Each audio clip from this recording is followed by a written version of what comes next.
without further ado, without keeping you waiting any longer, let's see, what time is it? 8:17, so I'm only like 45 minutes behind. Either way, thank you guys, ladies and gentlemen, for being on here for episode number 60. Joshua Ray Farmer bringing to you Artistic Freedom, where you can ask me anything and I will answer for the most part. Sometimes I don't, but that's the whole point of the show, right? Hump Day, Wednesday, questionnaire extraordinaire. You guys ask the questions, I have the answers. And you guys did ask plenty of questions this week, so we will be getting to those here momentarily. Before we do, what's up, everybody? Thanks for being on here. I see you guys already getting into the comments section. It looks like it's mostly full of just a few of you conversing amongst yourselves. So that's great. You guys kept each other company. Let me take a look here. So you guys kept each other company, and I'm a little late, so forgive me. Thanks for sending all of the good wishes, the flags, and let's see. Yeah, maybe eventually you guys can just start sending me money or something. Either way, this might be a little hot. Maybe that sounds better. Yeah, so what's up, guys? What's up, girls? What's up, Daniel, Rochelle, Natalie, Brody's on here, Casey. We got Christy, of course. Christy, OG, thanks for being in the house. Rochelle, what's up? Glad to see you on here.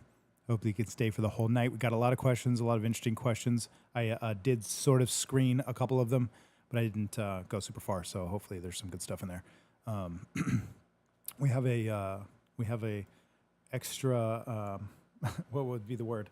We have an overachiever in the question section tonight, so there'll be a lot of questions, but there's somebody that's been getting quite spicy in the comments tonight, in the questions tonight. So we've been kept very busy, which is a good thing. Christy says we could be here all night. Well, we could, actually. And I was kind of contemplating whether or not I would drink tonight. But, as always, this is my... You know what's funny? I'll contemplate whether or not I'm going to have a cigar, whether or not I'm going to drink, have a glass. And then by the time I sit down and actually get things started, which sometimes is a little behind, sometimes I'm a little early, so I kind of make up for it. It's right. It's a good average. 7:30 is the average time to start.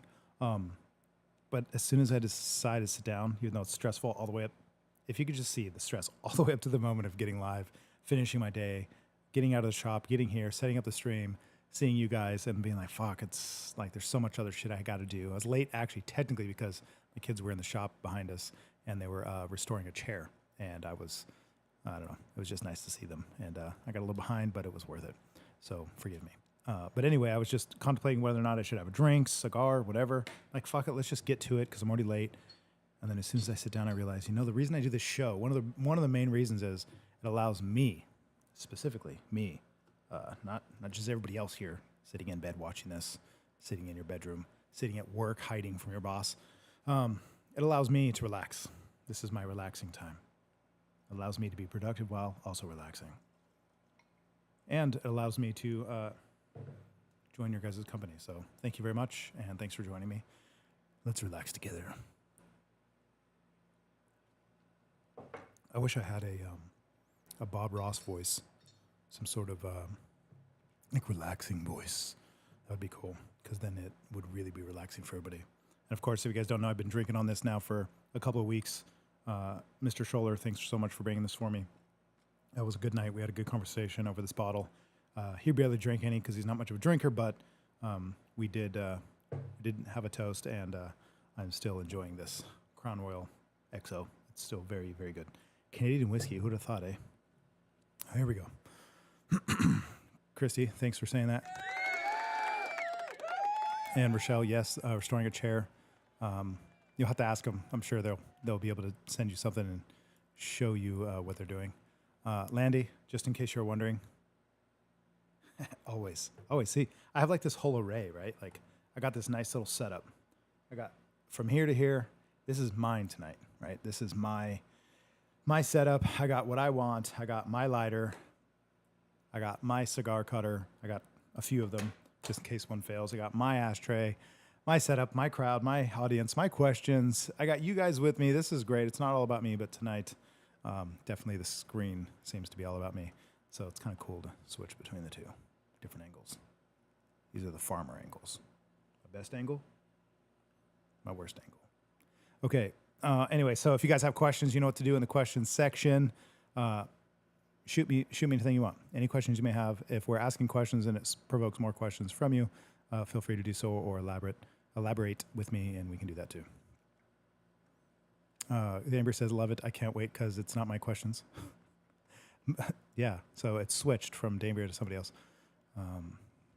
Rochelle says, the back looks great. As always, did you change something back there?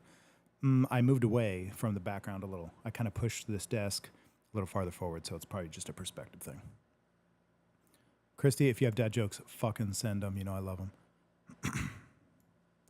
Natalie says, the king is never late. Everyone else is simply early. I mean, I was on time. I showed up right when I got here. Thanks for the American flags, everybody. You know, of course, always, I love those. Super awesome. Brody, if you're talking about me, thank you. I guess you would be talking about me. Okay, you guys have actually a long conversation. I'm kind of scrolling back on the comments. There's a long conversation that I missed, but that's really cool. Somebody saying hi, so of course, hello, everyone. I try to do my best to catch up, so I kind of just scrolled through right now all the comment section. You guys are very friendly towards each other. It's awesome. Thank you for that. I appreciate it. It's good to see. It's very, very cool. Christy said the lights change color. Yeah, the lights can change color. Got this nifty little thing called a remote, and I can do all kinds of cool stuff with it, depending on what your favorite color is. What's the flavor of the week? This one looks nice. I don't even like blue, but it looks nice. If you guys see the background changing here. Gadgety. I don't really care for the red usually, unless I'm closer to the background. It looks a little strange. Actually, the white. See, I'm just a big fan of plain. Keep it simple. Totally cool with me.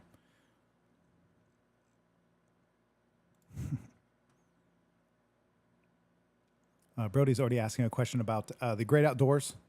If we could just do a whole section.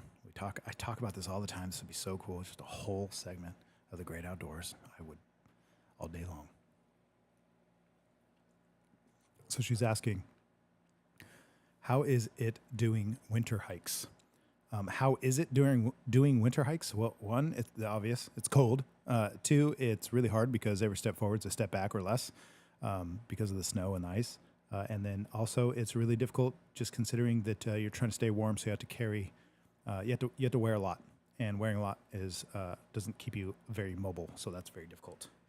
So winter hikes are very difficult if you're talking about snow. If you're just talking about cold, it's actually great because I'd rather be cold than hot. There we go. That's how my fucking Wednesday should start.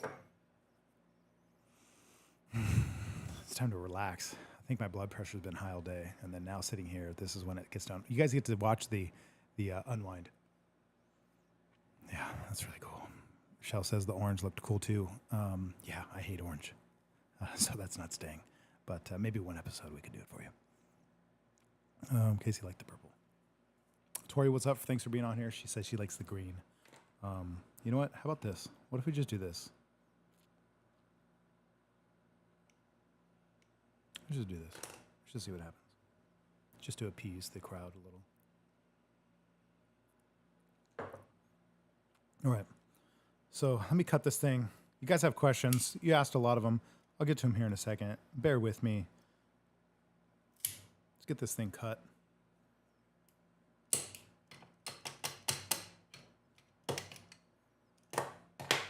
All right. Let's see if this works tonight.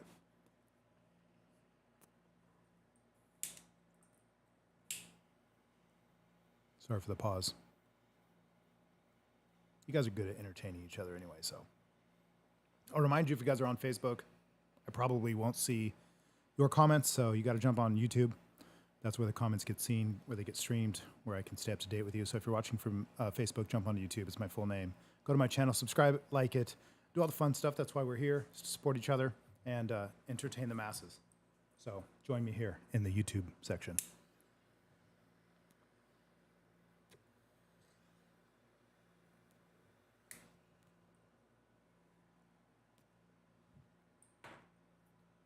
All right, so we got our crown, we got our Excalibur.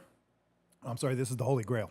So this is Ave Maria, Holy Grail, and we got our Crown Royal. This is a very royal night, so we got some specialties going on here. I got nowhere to put my arms because there's always gadgets and shit everywhere. So I'm going to get to the first question. Let's get this night spicy. Let's get it started. We've been on already for a while, and I'm probably already boring you guys. So let's do this. Let's get to the questions. Here we go. Tapping on them. First question. Okay. I should screen these because one of these days I want to fucking read something I shouldn't. Do tattoo artists need permits to set up in public places? Yes. Yes, you need permits.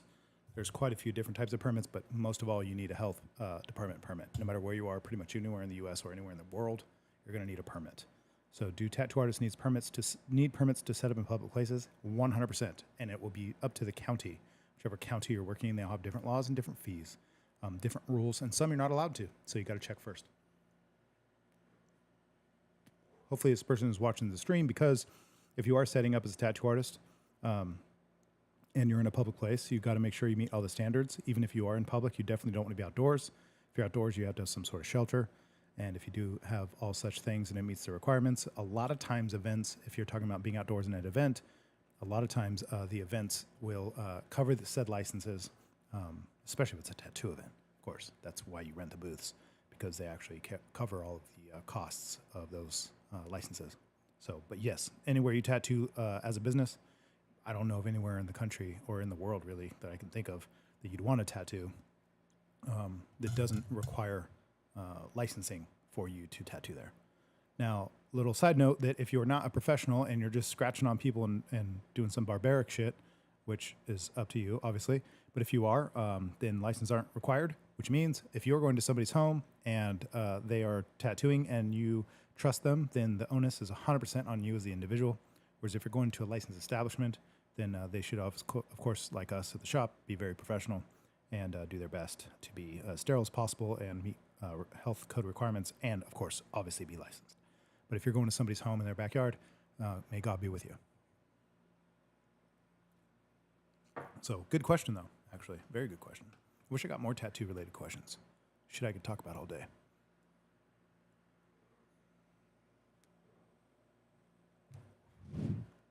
Thank you very much, Natalie. I appreciate you. And you look absolutely wonderful tonight, at least on your profile pic. Matter of fact, look at all these beautiful profile pics. You scroll up and you just see them. Very wonderful. Landy says, is your drink hot or chilled? Is my drink hot or chilled? You mean this drink? I hope it's not hot. But room temperature for sure. No ice, please. Typically. Unless I'm outdoors. Okay, next question. Have you been abducted by aliens? Probably. Have I been abducted by aliens? Yes, Christy, tonight is royal. You guys, if you're on here, let me know. Even if you go, look, you guys are watching this, girls, ladies and gentlemen. No Town's probably on here. Let me scroll through and see. If you're not on here, he'll be on here soon. Usually is. Do not see the name pop up. But if you guys are watching this and you're staying in the background, don't do that. Message through the comments here where you're watching from, where you're listening from, where you're joining us from, whether it's from your couch, whether it's at work, or you want to tell us the county, state, and or zip code, area code, address, social security, whatever you want to do, just let us know where you're watching from. That would be cool. If you're in bed watching on a big screen, or if you're at home on your cell phone avoiding your children in the bathroom, or if you're at work avoiding your boss. And yeah, so let us know. So where you guys, what state, what town, what community, where you from, where you watching. Even if you've told us before and we know who you are, just converse amongst us. If you're watching this right now and you don't tell me such things that I request, you'll be removed. So don't fuck with me. Let's do this. Okay, so have I been abducted by aliens? Probably. Casey is asking, that would explain a lot if you have. Interesting. Landy's asking, would you ever go to a tattoo show / competition? Of course, I've been to some. Some is just a bystander, just a collector myself of tattooers and a lover of art. But I've also gone as professional and anything from networking to working and building my business or meeting new clients. So yes, I've done that before. I don't enjoy it. I don't like being in public, but I know it's necessary, so I do it. But I do not enjoy it. But But yes, it's definitely part of what I do. No Town says he just jumped in. What's up, No Town? Thanks for being here with us. Appreciate you. Landy says, drinking room temp hardcore, I cannot. I am totally fine with it. Gentleman status. No shots, just sips. Fine whiskey, good company. All right. Natty says, I'm listening and glancing at my phone while taking a bedroom set apart in my house in Clovis. So we must be neighbors. Tori says, at home ready, already in bed. It's awesome. It's like fucking 8:30, which is like, if you're over the age of 10, that's like 8:30 would be like the equivalent of like 5 o'clock. It's like so early. The evening just started. Christy apparently is over yonder. Ian, what's up? Thanks for being on here. Saying hello. Everybody say hello to Ian. What's up, Ian? Rochelle's asking if you had a chance, let's see here. If you had the chance to have a complete redo of your tattoos, knowing what you know now versus what you started getting. So this is a question. If you had the chance to have a complete redo of your tattoos, knowing what you know now versus when you started getting tattooed, the question probably is, would you, I don't know what the question is. Like, would I redo it? Like, would I do a whole redo?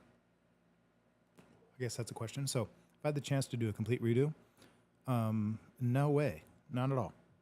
None whatsoever. I mean, I guess if I literally could, and I might as well start over, but it's a lot to collect all this. It doesn't seem like much sometimes to people, but once you start getting tattooed, especially heavily, it's a lot more of a commitment than you think.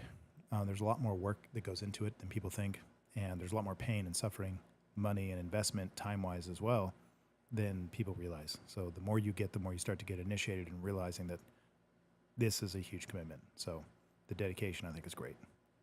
If you see somebody with a really fit body, a really long beard, or a lot of tattoos, just understand something. That person, man or woman, is incredibly fucking committed, at least to something, which is more to say than a lot of people. So it's pretty cool.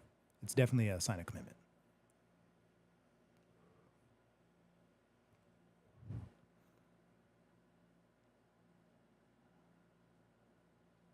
Casey's saying she's relaxing at home. Awesome. Wonderful for you guys. Dampier saying the Jones store is open for business, by the way. That's great. Jones store is amazing. Thanks for the American flags. Thanks for sending that. Ian's apparently on lunch. Ian is sharing some personal news. Sorry to hear, Ian. Hope all is well. Question. Okay.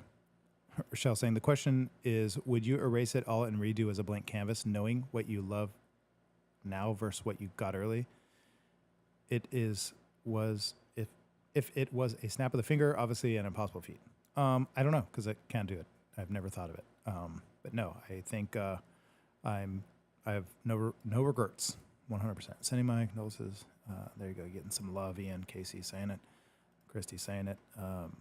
Okay, so the question was, have I been abducted by aliens? I said yes. The next one was, did you? Oh, there we go. Do you like your rock? Sorry, I missed you. Yeah, Dambria, I love my rock. Throwing her under the bus. That was from Dambria. She painted me actually an awesome rock. It's here at the studio. I kept it here. I think it belongs here. Very cool. I think a few people got rocks actually, and they loved them. So wonderful, wonderful, absolutely wonderful. Next question is a statement. You guys won't guess what it is because it's not typical, but thank you for this statement, not question. We love you, Josh. Hope your week was well. Thank you very much. I really appreciate that. And right back at you.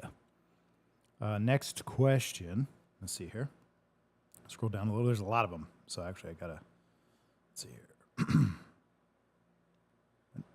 Okay. I don't know who that is at all, but interesting. When will we have dinner? I said ask me anything, I guess. When will we have dinner? Well, typically dinner is between, let's say 5 o'clock for most people, and maybe even 7 to 8 o'clock if you work late, maybe 9 at most, but 10 o'clock would probably not be dinner. So when will we have dinner? Probably somewhere around there. I would say that's probably true for most people. I've already eaten dinner, so have my children. So we already got that knocked out of the way. But thanks for asking. Wow, there's interesting ones on here. Okay, cool. Landy's asking, which living celebrity would you tattoo in a heartbeat? Living celebrity. I mean, I hate the word celebrity. I get what you're saying, and it's just such a repulsive kind of concept to me. So try not to look at people that way. But I'll do my best to think of somebody. If I could tattoo anybody.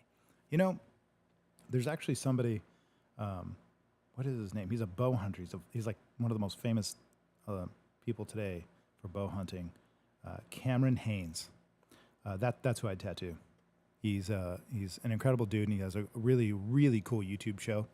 Don't leave this one just yet to find his, but it's worth it to go see. I learn a lot from watching his conversations. Wish I could have more conversations like this man does have with wonderful people, but something like that would be really cool. Cameron Haynes is a celebrity to me because he's a remarkable person and very impressive. So I don't really look at celebrities, like the typical Hollywood celebrities, as being anything special to me. I try not to make them. I think I'm pretty fucking special, so I would like to tattoo me if I could step out of my body and tattoo myself. That would be awesome. By the way, if you guys can't tell, I feel a lot better than I did last week. Thanks for enduring me and my migraine. We're back. We are back. So which living celebrity would you tattoo in a heartbeat? Myself. Let's see here. Michelle's saying she's watching from her large computer screen. She organizes her office. Awesome. Amber says, go ask in person, you might have a better chance. I'm assuming you mean on the when will we have dinner?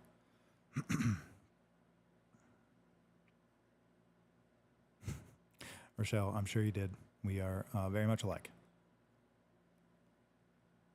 Tabor says they meant they can skip dinner and go straight for dessert. Hell yeah, I'm down. Lolly's in here. What's up, Lolly? Thanks for joining us. Yo.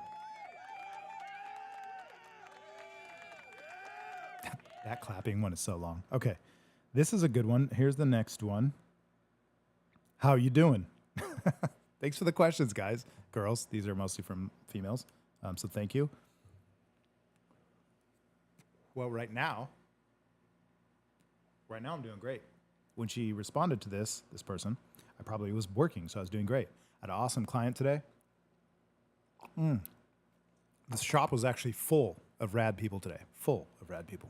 Not just the artists that work there and the apprentices and the people involved, but the clientele and the people I was working on, and even some of the friends and clients that stopped in for the day. It was awesome. Sometimes it's very hard because I get so distracted and I end up not pouring my 100% into the client that is in the chair, which can be difficult for me because it takes a lot of focus to do what we do. And but at the same time, I try not to let that get betrayed too often.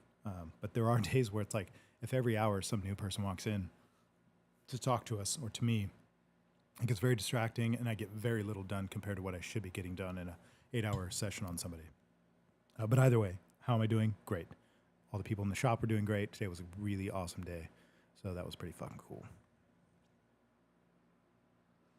So thanks for asking. How you doing? How you guys doing? Hope everybody's doing good. Send emojis. Send American flags. Send whatever you want. Let us know. Hope you guys are doing good. If you're not doing good, hope you're doing better now. You're on here. You're with me. Let's do this. Okay. Ian's asking, have you had a lot of people apply for the open position? Yes. Within 24 hours, we already had probably close to 50 submissions. So that was really cool. And then a lot of inquiries. It's going to be I'm going to be very picky, very slow, and very specific and methodical about who I pick to work with us because it's quite a family. And it's a very important job as much as it's not necessarily the most technical job. It's just secretarial, but it's a very important one in our small but tight-knit family at the shop. So if you guys don't know what the position was, we're just looking for a front desk person, a secretary, somebody who's tech savvy to some degree, at least understands computers, phones, and email, and that will help us at the front desk part-time, depending on their results and who they are and who we find. It could easily move into full-time, so there's a lot of room for expansion. Thanks, Natalie, for sending that. That's awesome. Super fucking cool. Christy says that's why you need a person to handle the people. That's right. Lolly, thanks for sending the flag. Gosh, we could just do this all day. Just send the flags. I don't know why they make me happy. They fucking do. Natalie, I'm glad you're doing awesome. That's really fucking cool. Let's see here. Oops, packed. You probably said something up here different. Let's see. I scroll. Yeah, the parking lot was packed. Oops, packed. Yeah, it was. It was awesome. It's cool. It's really, really cool. Natalie says, I'd love to work there. You are all wonderful people. Natalie, I'm not sure I can afford your performance, but apply within. I mean, anybody can apply, of course. We have an online thing. Just go to the website, highsierratattooco.com, and scroll down. You will see we're hiring. Click on it, fill out the information if you guys are interested, or if you know someone's interested, send it to them. I'm most likely going to be doing some, not just interviews, but orientations very soon. And, I mean, it's a secretary job. It's pretty obvious what they'll be doing. Phones, computers, emails, and client bookings. But a front desk clerical job, someone's got to really fit the family and have plenty of energy, much like Natalie. Natalie, you'd be a great trainer for a said person to work here. I mean, you'd be wonderful to work here too, but I don't know if I can afford you. Damber says, it would be an awesome job. Can't wait to meet the new person, and I'm with you on that. It's going to be very interesting to see who we find. Oh, come on, Ian. Just get a private jet. You know what I mean? Just get a private jet. Were your ears ringing today, Ian? Because we were speaking of the devil earlier. Okay, next question. These will be some interesting questions. There'll be quite a few of them. Well, this is actually very interesting. Okay, what's more important, what you say or how you say it? What you say or how you say it? That's interesting. That's a good question. Something very specific comes to mind when this question is asked. What's more important, what you say or how you say it? I don't think you could guess what I'm about to say right now. That's really good because this makes a good point. What's more important, what you say or how you say it? I think it's what's more important is who the fuck says it. Who says the thing? So if someone's saying people say shit all the time, but it doesn't fucking mean anything because it doesn't hold any weight because of their actions, their results in life, their current situation says everything about them. So therefore, we could all say the same damn thing, but if you don't have anything to back it up in life, nobody's fucking listening to you. So it really doesn't matter how you say it or what you say. What matters is who you are, so that people will fucking listen. We're all spewing out all kinds of interesting things. Everybody says something time to time right. Like they say, that a clock, even a broken clock, is right at least twice a day. What's interesting is I wouldn't go sifting around broken clocks to find the time, although they will at least be right twice a day. I would just rather go to a working clock. So that's where the question comes in. That's what's more important, what you say or how you say it. Well, what's more important is who the fuck is saying it. Hope that makes sense. Natalie says depends on who you're saying it to. Chrissy says, I can't win no matter how I say anything. It's not about winning because of what you say. It's by winning by your actions, and then what you say then holds weight. What you say is fucking empty if you've accomplished nothing or you have nothing to offer. If you have nothing to offer and people cannot learn from you, people don't seek out guidance from you or seek out some sort of resource from you, then you are then probably not qualified to some level for, let's say, whatever it is in which you're trying to share. To be honest, that's just the way it works. Hard truths. Ian says, people typically only hear what they want to hear and will interpret in the way they want. Well, that's the only way they can hear anything is by listening to something and then in turn interpreting through the filters of their own mind. But it means something totally different depending on who it's coming from. Damber says, I let my actions speak louder than my words. Yep, that everybody does that, and it's important to do it consciously. But yeah, that's how it works. Everybody's actions speak louder than their words. That's why it doesn't matter what you say, it's what you do. I like this one. Oh, it's such a good biblical reference. Because don't throw your pearls at swine. Yes, not to cast pearls before swine is very, very, very important. So learn that.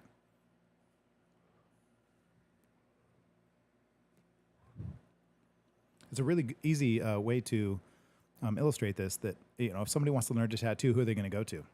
somebody who's read all about it, or somebody who's not read anything about it, but done a lot of it. I don't really give a shit what you've read. This is just a bunch of fucking mumbo jumbo, unless it's coming from somebody who knows what they're doing and has spent a long, long fucking time hammering away at it.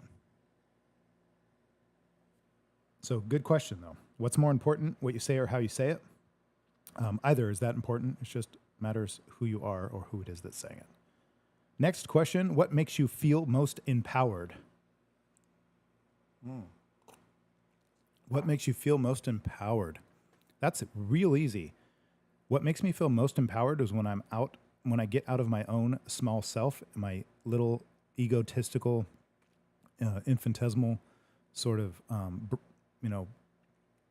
spinning wheel of death, this little mouse trap, this hamster wheel of mind, or what would it be, like brain activity. Once you get out of that, meaning your repetitive thoughts, your useless ideas, and just this self-talk, negative self-talk, this sort of endless spinning wheel that you find yourself for 20 minutes thinking, and then you realize, wait a fuck, well, I'm fucking alive. Why am I stuck in my head right now? Let's go do something. And then you realize you're free when you stop thinking and you start doing. So many people are stuck, and I do this often, actually. I check myself as often as I can when I find myself in the perpetual wheel of thinking. Thinking is like an addiction today for so many people. Wandering, pondering. That's why conversations are so stimulating, because it gets you thinking so much, and it's so exciting. There's a whole world outside, and people forget all about it because they get stuck in their little heads. So what empowers me the most is when I'm not stuck in the little me, but when I become part of the cosmic me, which is much greater than my small ego.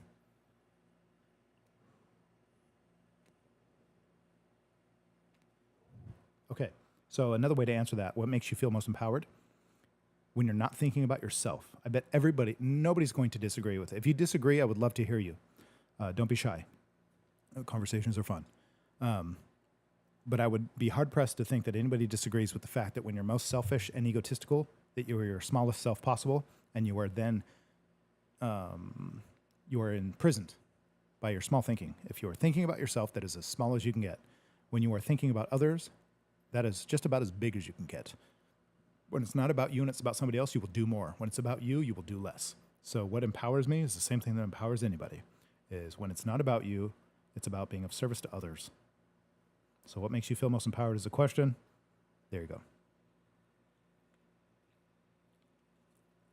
I really like that question, though. What makes me feel most empowered? Fuck, when you're linked up to your cosmic self, which is always a link. There's always a link to who you are as your cosmic self, your God-given, existence here on this cosmic crate of soup. You're always connected to that. But when you're stuck in ego, you forget about your cosmic self. But see, when you're your cosmic self and you're connected to the highest power, you're well aware that there's an ego that you could slip back into. So that's where you should be. Whereas if you're stuck in the ego, you forget about your cosmic self, your higher self, your God-given right to be here in this cosmos. That's when you're smallest. So what's empowering is knowing that and learning how to use it. Lolly says, mind chatter. I'm telling you right now, like a drug, because the world is so nice now. This world's so easy. The world's so comfortable. It's so convenient, so quick, and such a push of a button. Your lights come on, your car comes on, your phone comes on, information comes on, entertainment comes on, love, sex, relationships. All these things come on with the touch of a fucking button. So don't tell me how hard the world is today. It is so much fucking easier than ever before. Yes, we have a new set of problems, and yes, things aren't always the easiest, but I will tell you this. You are not empowered when you're stuck in perpetual thinking. You are empowered when you are doing, especially when you are doing for others. If it's about you, you are hands tied behind your back. When it is not about you, well then, you are now, like Rochelle's saying with this book reference, you are an untethered soul. You will be free. When it's about you, you are locked in shackles. When it is about others and you are of service, you are free, which sounds counterintuitive to those who don't walk this path, but I promise you, try it. Just see what happens.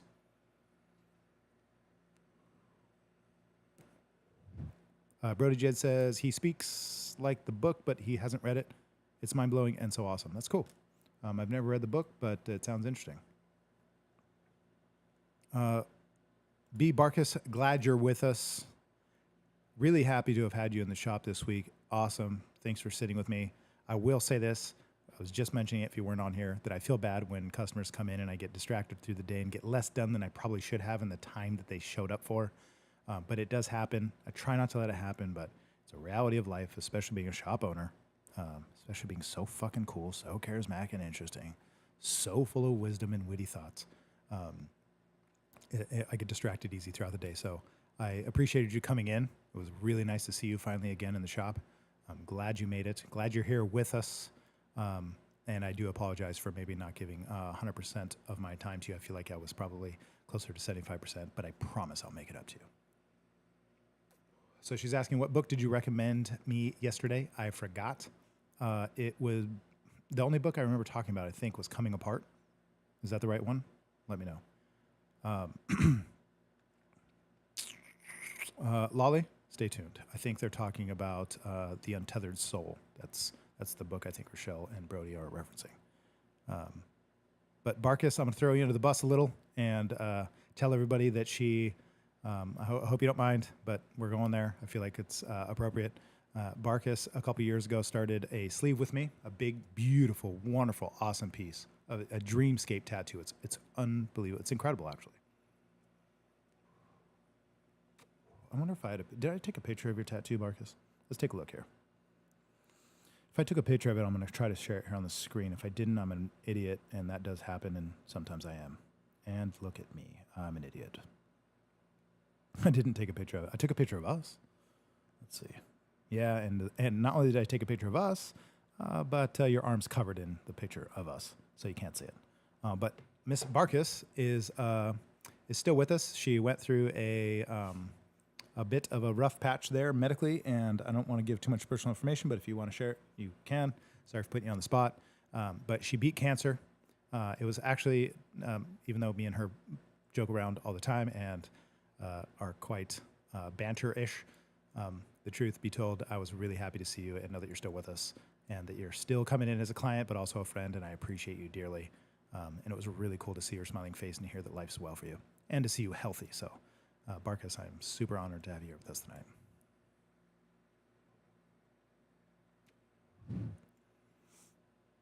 Okay.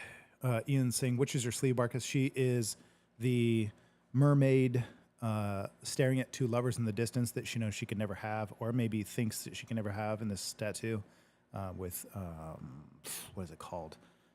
Petals with flowers on them, lily pads surrounding her. And then we're going to continue on with all kinds of other dreamscape things too. So there we go. Got a little congratulations there. There you go. All right. So we're probably going to get into it. Guys, get in the comment section. If you're watching this from Facebook, still you're going to have to go to YouTube for me to see your questions because I can't see them. They don't come through. YouTube is a better place. Joshua Ray Farmer. Come check me out. Get in the comment section. We'll respond to whatever questions you may have. You guys want to show some Barkus love? Go ahead and do so. Send some hearts. Do whatever you have to do. And let's get it going. Barkus, thanks for being here with us. Celebrating you. That sounded very condescending. I meant it, though. That's just who we are. One of the questions I got actually submitted today was a smiley face, so I should just let you guys know that. Interesting. Natalie says, beautiful sleeve, you've posted pics. Yes, in the past I have. I didn't post the most recent stuff, but I will. Once it gets a little further on, we will. No doubt. Okay, next question. What's your favorite song and genre of music? Can I get a yes or no from you guys? What's your favorite? You don't have to tell me your favorite song. If you want to type it in, go ahead. Do you have a favorite song? Is that easy? Can you do that? Can you guys actually pick a favorite song out of curiosity? That was very difficult. It's like a favorite movie. Maybe it's easier to pick a favorite song like out of a genre or a favorite movie out of a genre maybe, but like an overall favorite song. Mine's actually pretty easy. I'm very vocal about it. My favorite song is a very simple song. I do actually have a absolute favorite song. So yes, I will answer this. What's your favorite song and genre of music? First, before I answer that, Ian saying he has to go back to work. Have a good night, everyone. Ian, have a good night as well. Hope the night goes better than it sounds like it previously has been. Much love to you, and I'm sure we will see you soon Also, hello, Kim. Thanks for being on here. Glad you are also with us. Okay. So, not leaving anybody out. If there's any questions you guys asked and I didn't get to it, just keep asking them. Kim says, no, I have a lot of favorites. I don't think most people can pick a song, but if you can, that's awesome. Casey says, Angel Baby by Rosie and the Originals. That's a fucking interesting song. I like it. It's very interesting. Tori Wilson says, absolutely not. There's too many songs. And yeah, I think most people probably cannot pick a favorite. Mine is Earth Angel by the Penguins. Hands down, the best song ever fucking written. There's some close runner-ups, like really close, but that would be it. If I could listen to one last song right before I die, it's going to be that, Earth Angel by the Penguins. Bia is saying, thank you, everyone. It was amazing to see your face yesterday, Joshua. I feel blessed. Right back at you. Looks like Justin's on here tonight. Justin, thanks for being on here. Thanks for giving the love. Natalie says, she loves music, but no nasty rap. You know what? You can't spell crap without the word rap. Did you know that? I don't have just one, and I listen to everything, but I like bluegrass and jazz and spa-type music. Spa or ska? Spa-type music. My favorite genre, this is how I weighed out. If I had to listen to one last song right before I die, and that's it, or just one last song for the rest of my life, couldn't hear another song, that's how I decide what song that would be. What's my favorite song? So Earth Angel, Penguins, that's it. If I were to decide a genre of music, I can only listen to one genre for the rest of my life. That's it. What would I pick? Although I love punk rock, I love metal, I love country. I could listen to that shit forever. I grew up with it. It's awesome. Classical would have to be my answer. It would have to be the classics. Not classic music, but traditionally speaking, classical music. So it'd be Mozart, Chopin, Werner. My favorite composer is Richard Wagner or Richard Wagner. So Wagner is the correct English way to enunciate it. Those Germans with their V's and W's. Volkswagen. So Wagner is actually one of my absolute favorites. So it'd be classical 100%. I could technically, if that's all I got to listen to, I wouldn't be very mad. I'd be quite fine with that. That's awesome. Natalie, I thought you were just saying something about this conversation thread until I realized you said Elvis at the end. A little less conversation, a lot more action. Legit. Lolly says she's really enjoying Jelly Roll. I never listened to it. Maybe I've heard it. Sounds very popular. I think I've heard it mentioned quite a bit. No Town saying too many good ones. I always have a favorite for the mood I'm in. That's cool. There's always a go-to. Music serves quite that purpose. No doubt. That's one of the great things about art in general. Instrumental, Siri XM exact. Interesting. So spa instrumental. Okay, I get it. Natalie says that she listens to a lot when she drives, a lot of classical when she drives, so that she doesn't kill people. Definitely don't listen to techno. When I ride my motorcycle through the trees, through the forest, through the mountains, through the beach, curvy roads, fast, whatever, just fucking blazing the trails. I listen to like more industrial type music. Anything from like, let's say, Depeche Mode I love, all the way to like Cascade and Deadmau5 and all that stuff. And it fucks me up, man. That's dangerous shit, so I got to be real careful.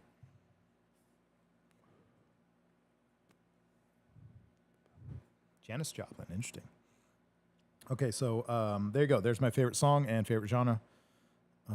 Some good questions coming up, guys. Stay tuned. Glad to see you on here. Thanks for joining me. Speaking of joining me, I know she's not on here. I know she's not on here. I know she's not listening. She doesn't do that. And every time I tell her she's my favorite, she doesn't believe me. And that's why I say it every single time, with the exception of just a couple episodes out of 60. Linda, if you're out there, if you're listening, Linda, you have to know this. Somebody's watching that knows Linda. Sometimes there is. Just let her know she's my favorite. She's absolutely amazing, and I love you. I'm thinking of you. Linda, if you're out there, just know I'm thinking of you. Okay. Danbury was saying she can't with Jelly Roll. I don't know. I'd have to listen to it, I guess, but probably not. It's probably not. The name alone probably kind of signifies. I think I get it. It's kind of like someone said tonight, have you seen the movie Cocaine Bear? I'm like, no, I don't need to see it if I just heard the title. I know what the movie, I've seen the movie if you heard the title. So I don't know if you guys have seen it, but don't need to. Listen to it's like Lost Boys. You know, when Grandpa says, don't rip the TV guide. And the grandson says, you have a TV, Grandpa? He goes, no, read the TV guide. Read the TV guide. Don't need a TV. Sometimes that's how songs are. The word Jelly Roll alone is just letting me know I probably won't like it, or at least I'm not going to look into it. But I'm glad that you guys enjoy it. It's awesome. Yes, Dambria, absolutely. Acoustic is definitely wonderful, especially for nature. I love bringing my acoustic guitar anytime I'm in nature. If I don't do that, I feel like really fucking naked. Even if I am actually naked, I feel more naked. Okay, next question. By the way, guys, I don't know about you, but I'm having a good fucking time. I don't have a headache this time. I'm not stressed out anymore. I'm finally here. The live stream set up. You guys are with me. Everybody's joining in. Everybody seems to be, for the most part, in good spirits. So thank you for that. You know, I always appreciate it. Let's get to the next question. I just want to say thank you again. I'm going to say it a few more times because after last week's episode and the headache that I had, this is quite refreshing.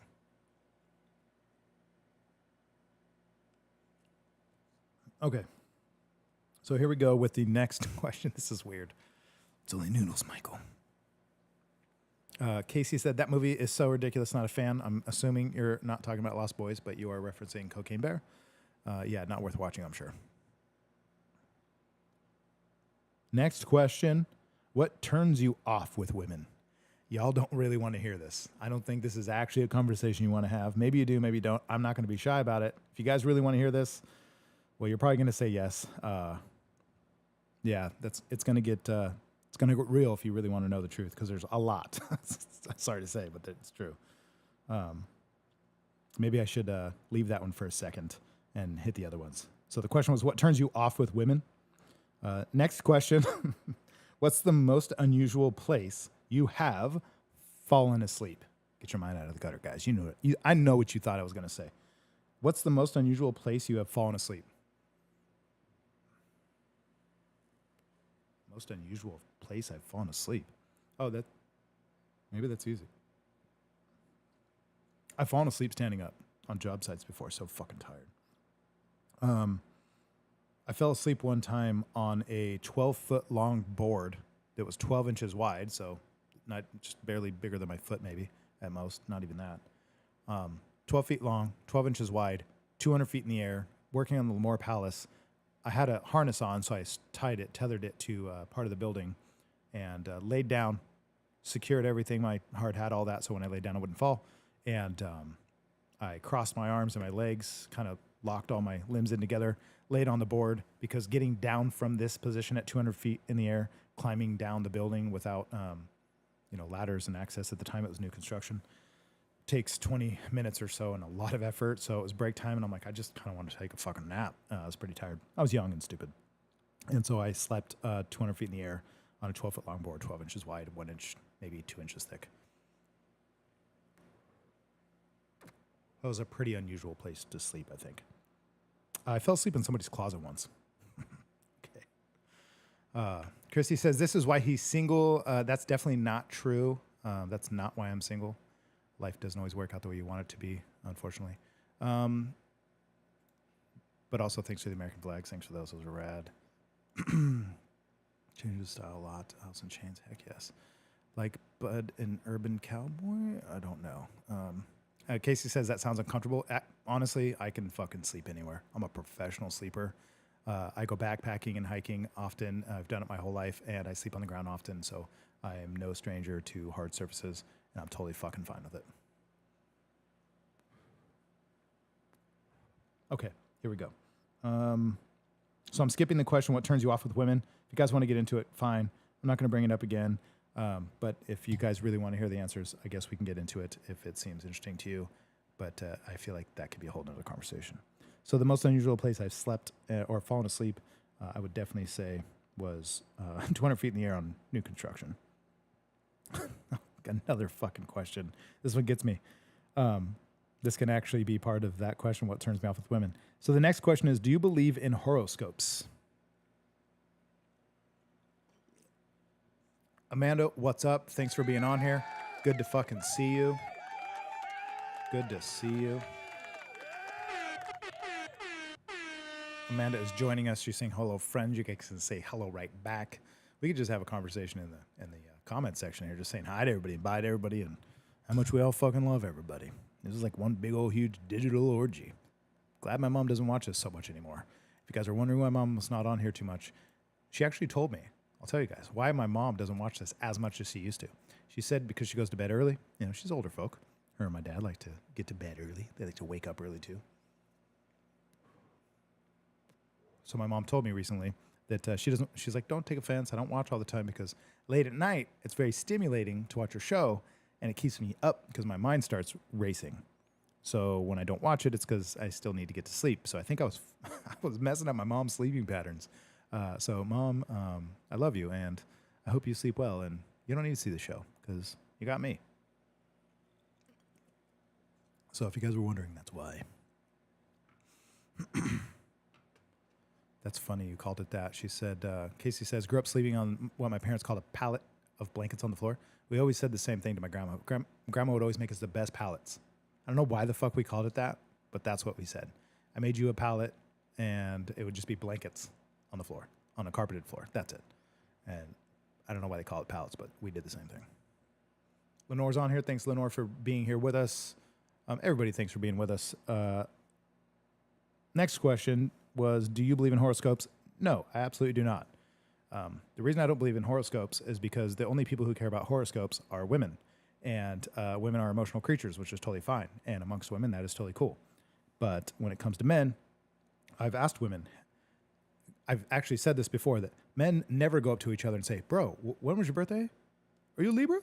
Me too. Like, we don't care. Men don't fucking do that. Not a single man in the history of men has ever asked me what my horoscope was. Like, it just isn't a thing, right? They definitely don't go on a motorcycle ride, stop for a beer, and then go, by the way, bro, I just realized I don't know what sign you are. It's just not a conversation. So no, I don't believe in them. But also, I've had women say that's not true. I've had guys ask me what my horoscope is. That's simply just because they're trying to get in your pants. They don't actually care. They're just trying to appease you. Men don't give a shit.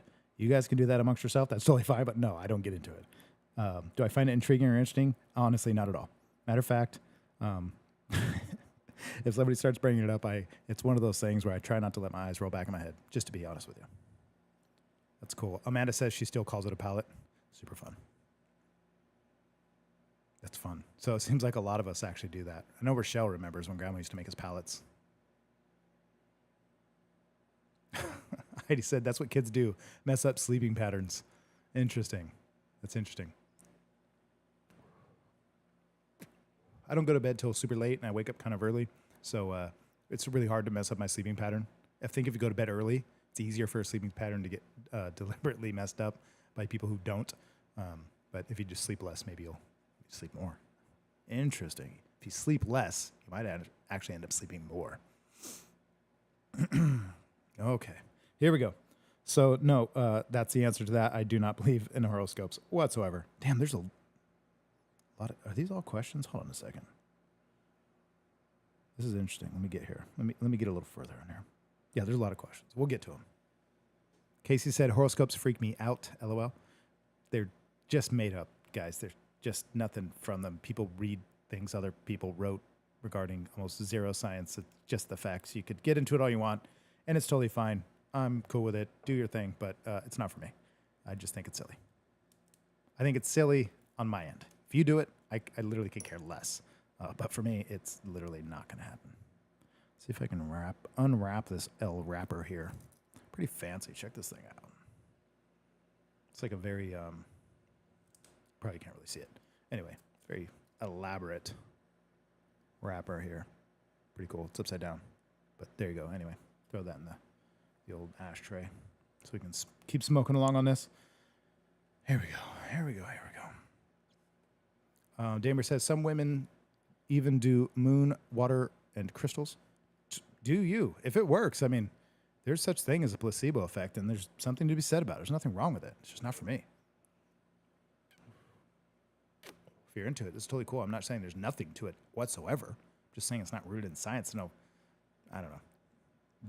Do you? It's not for me. I'm definitely not getting my horoscope tattooed on the back of my neck or on my tramp stamp for sure. Okay. So do I believe in horoscopes? No. I think this might be a joke. I don't know because I don't see the answer. I guess I'm supposed to say it so the answer could come up. What do mermaids use to wash their fins? I don't know. Maybe we'll find out tonight. Casey says the Holy Grail. Don't know. Don't know what that is. Michelle says, I'm all about the astrology crystals. I love the moon and I love reading my life path by my birth date and where the stars are aligned at that moment. Totally cool. If you're into it, that's fine. I mean, we're all into different things and that's totally cool. Just for me specifically, I'm not into it. I do have a really interesting person in my life that's one of the smartest, actually, women I've ever met. And she doesn't watch this show. It'd be cool if she did. But she's a nurse at Stanford Medical. So she's smarter than I'll ever be. And really wonderful, loving, caring person. That being said, she's super into that stuff. And when she talks about it, the way she like gets excited is like kind of fucking infectious because she fucking loves it so much. I'm just not into it. But yet her enthusiasm towards it is so wonderful that it itself seems magical. But the actual like correlation to the reality of it, I don't go there. If it was usable to me, like if I could like look something up, like for example, characteristically, if you're an introvert and extrovert, it's a very usable piece of information and very absolutely able to be quantified. Like I can meet you and I can tell whether or not you're typically this way, and I can use that as a way to predict behavior and interactions, right? And there's a plethora of behavioral sort of cues that people give off all the time that are obviously very relative to the individual. That I believe in because it's testable, it's demonstrable, it's real. You can use it, it's predictable. Anything else, I'm just not as interested if it doesn't fall into that category. Amanda says, driving home so I'm not load. Not sure that's what that means. Maybe you meant something else. Oh, there we go. Casey says, your cigar, the Holy Grail. Yeah, awesome. This thing's wonderful. And we haven't let it go out once, which is great. It's an omen from the stars. One thing I do have to do, unfortunately, is I got a little ash in my cup because this is a small table. So I'm going to have to dump this out. So don't judge me while I walk over here and do so that I can pour me another glass because I can't live without this shit. I should probably take my headphones off.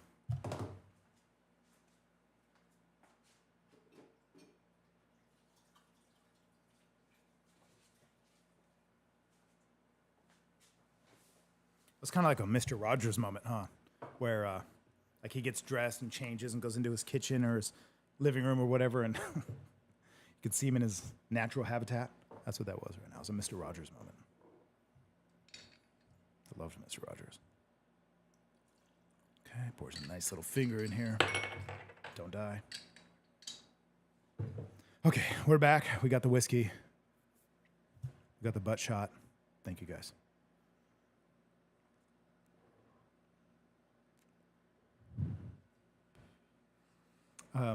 David says crystals are beautiful. Definitely my favorite decorations. There's energy to physical things, so that's real. I believe the stars help navigate. Of course, the stars help navigate. People have been using them for thousands of years. Probably tens, actually hundreds, maybe even thousands of years. I'm sure hundreds of thousands of years. Oh, Amanda says I'm driving so that I'm not able to interact. Okay, cool. So just listen, Amanda. Thanks for being on here. Hopefully, we're entertaining you enough that that's good enough. Okay. Here we go. Let's get to the next questions. We have quite a few more. By the way, there was a, I think, dad joke in here, but it's not getting answered. What do mermaids use to wash their fins? Maybe someone could Google the answer. Heidi says you will have to change your shoes. I'm missing it. Sorry, guys. I'm trying to stay ahead. Okay, so the next question here, if it lets me clear this spot. This is an interesting question, considering that it's good timing, actually, right now.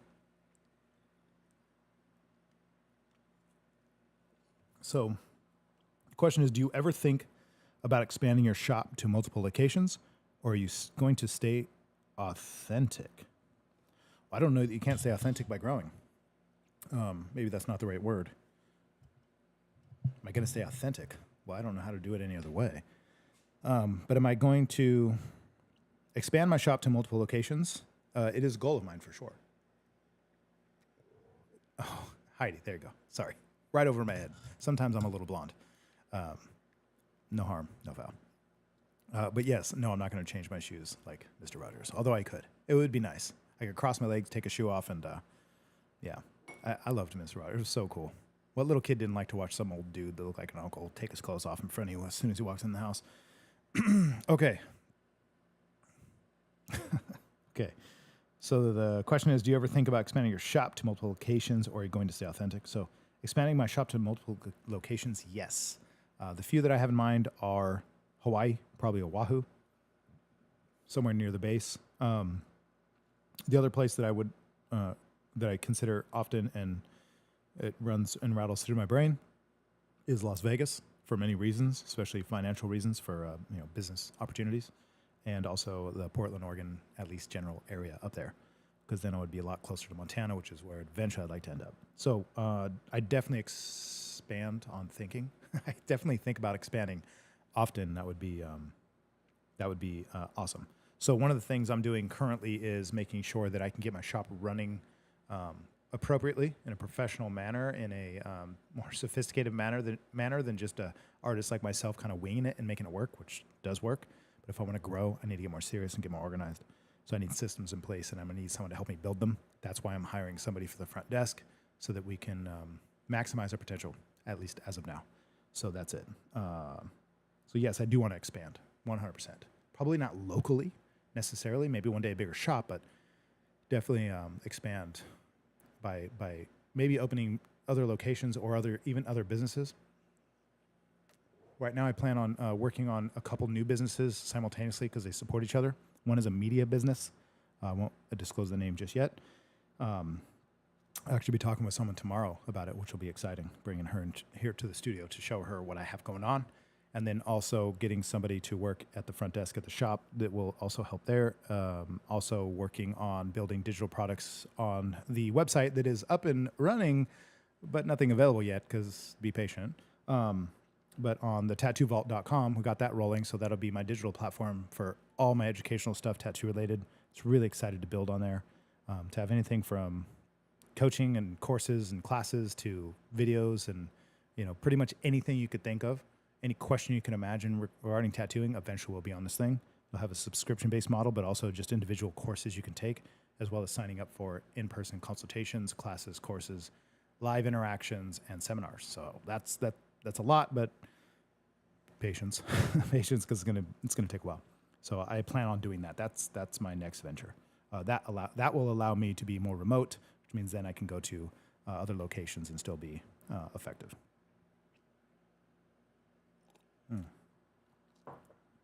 Okay. Casey says, nothing wrong with being blonde. 100%.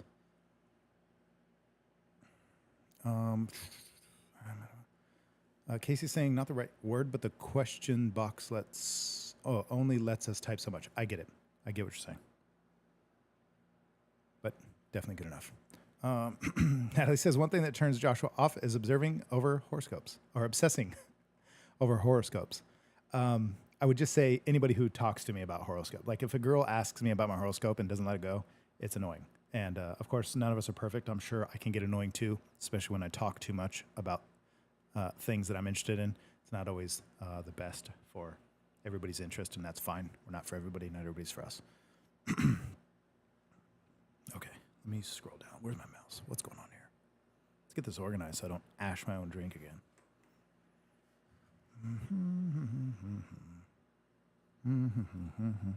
Okay, next question. Aliens, bro? Chris, do you ever even watch this show? Like, I'm going to answer that, and you never even jumped on here before. You should watch the show, because, yeah, that's cool. Aliens, bro, question mark. That's the question. Aliens, bro. I heard a really good explanation about aliens recently. It was a very sophisticated way of saying this. Very interesting that if there was aliens out there anywhere near us in our vicinity, like meaning within communications reach from the signals we send out to the signals they'd be sending out, probably they would have to be so close to us in relationship to our own galaxy, much less the fucking universe. unless they were in our solar system or close to it, we're probably not going to ever hear from them, and they're never going to hear from us. So even knowing about them is going to be damn near impossible, because like our nearest set of stars, our nearest set of nearest solar system, and even galaxy, or next to the Milky Way, the nearest galaxy is like, I don't know, it's like billions of light years away. Just to cross our own Milky Way is like billions of light years, which means it would take billions of years just for information to reach one side to the other, which means if somebody did intercept information regarding us, it would then have to take billions of years to respond, which is just not feasible. So we either have aliens out there for sure, or we don't, that are sophisticated enough to communicate. And of course, there's probably living things everywhere, most likely. So that being the case, maybe they're not intelligent. Maybe they're not conscious beings. So aliens, 100%. But are they like us? We'll never know. I think it's pretty crazy to think that there aren't aliens, considering how big this shit is. But it might be something that we just never get to know. Like a lot of physics, you can come up with these answers through mathematical equations and predict them and use them. And like predicting black holes before you could even see them, Einstein predicted them, and everybody thought he was crazy until we eventually, after he died, of course, built machines that could detect them, and then we proved they were real. Not because we've observed them with our eyes, but because we've observed them with tools, which means maybe one day we could predict that aliens or living creatures or life elsewhere would exist, but we might still never be able to actually communicate with it. We might receive information that it's true, but we maybe never will have that access. Who knows? Maybe they're already amongst us. So aliens, bro. What's cool is the next conversation, or the next question, is actually regarding that too. So you guys are on the right track here. Chrissy says, but they freaking testified they seen them. That doesn't mean much. I mean, they've testified. You gotta, I don't know. That's very convoluted. So you have to be very careful. Without the proof and without the evidence, they could be testifying that they're seeing things that we've made. There's definitely UFOs, 100%. But what they are, we don't know. If they're unidentified, you don't know that they're from other planets or not. I mean, just saying, being skeptical, right? That's funny. Casey says, my ex was obsessed with horoscopes. That is so strange. It's so off-putting. Rochelle says, I love all of that stuff, but if I were in the dating world, I would never ask my date what his sign was or if he likes horoscopes. It's for me, not to see who else loves it too. I don't think I would jive well with a man who was all into it. Anyway, my husband explores the spiritual, completely different. Yes, that's 100%. Women and men are different. That's why I'm not completely throwing it out the window for people. I'm just saying for me, horoscopes, no thank you. It's like being so literal and logical all the time. It really turns women off a lot. I'm actually surprised you girls, ladies and gentlemen, even watch this show, because I probably do that more often than not. I would imagine that at times it would probably be frustrating and or irritating, annoying, or just sometimes just off-putting. But I just think that's how the differences collide. Neighbor says he's going to tell us the beats around the bush. I think I'm skipping some stuff here. Okay, let's get to the next one. There's a lot of questions, guys. There's quite a few more. The next one, actually, right after aliens, thanks, Chris, for asking that, is UFO testimonies. Wow, what do you think? I just think that, look, you can look at the oldest civilizations, like even the Egyptians, even though we know of older civilizations than those as well. They're not Egyptians compared to what we do know of, like even the Samaritans and even beyond that, Sumerians. Not the Samaritans, the Sumerians. They predate Egyptians so much further. Egyptians aren't even the ones who started the land of Egypt, and it was even called Egypt anyway. They're kind of like, Egyptians are kind of like to Egypt what English and settlers were to America. They weren't the first. They definitely didn't necessarily discover the place. So UFO testimonies, I mean, you can look at cave paintings, drawings, carvings, hieroglyphs, and they seem to, and even stuff that's medieval, they seem to paint a picture that flying objects existed way before the Wright brothers. So, I mean, UFOs, probably. What they are, I don't know. That's why they're called unidentified. That doesn't mean they're extraterrestrial. So calm down, people. Casey says, David, we're all waiting for the answer. We're going to get to that last because, geez, it's a big question, guys. So calm down. Just,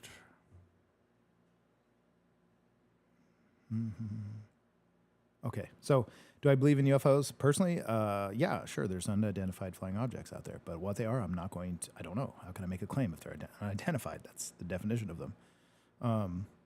Next question is, what is the most interesting conversation you've had lately? The most interesting conversation I've had lately was probably today with some folks in the shop, Yeshua and Mr. Eckert. We had a really interesting conversation, and it was very intense. I couldn't even possibly go over it all right now, but we all agreed that this is the kind of stuff, like, we don't like to talk about too much bullshit. We like to get into deeper things that are more, let's say, complex. We don't like to talk about people. We don't like to talk about simple shit. We like to dig deep and go to Pluto and back.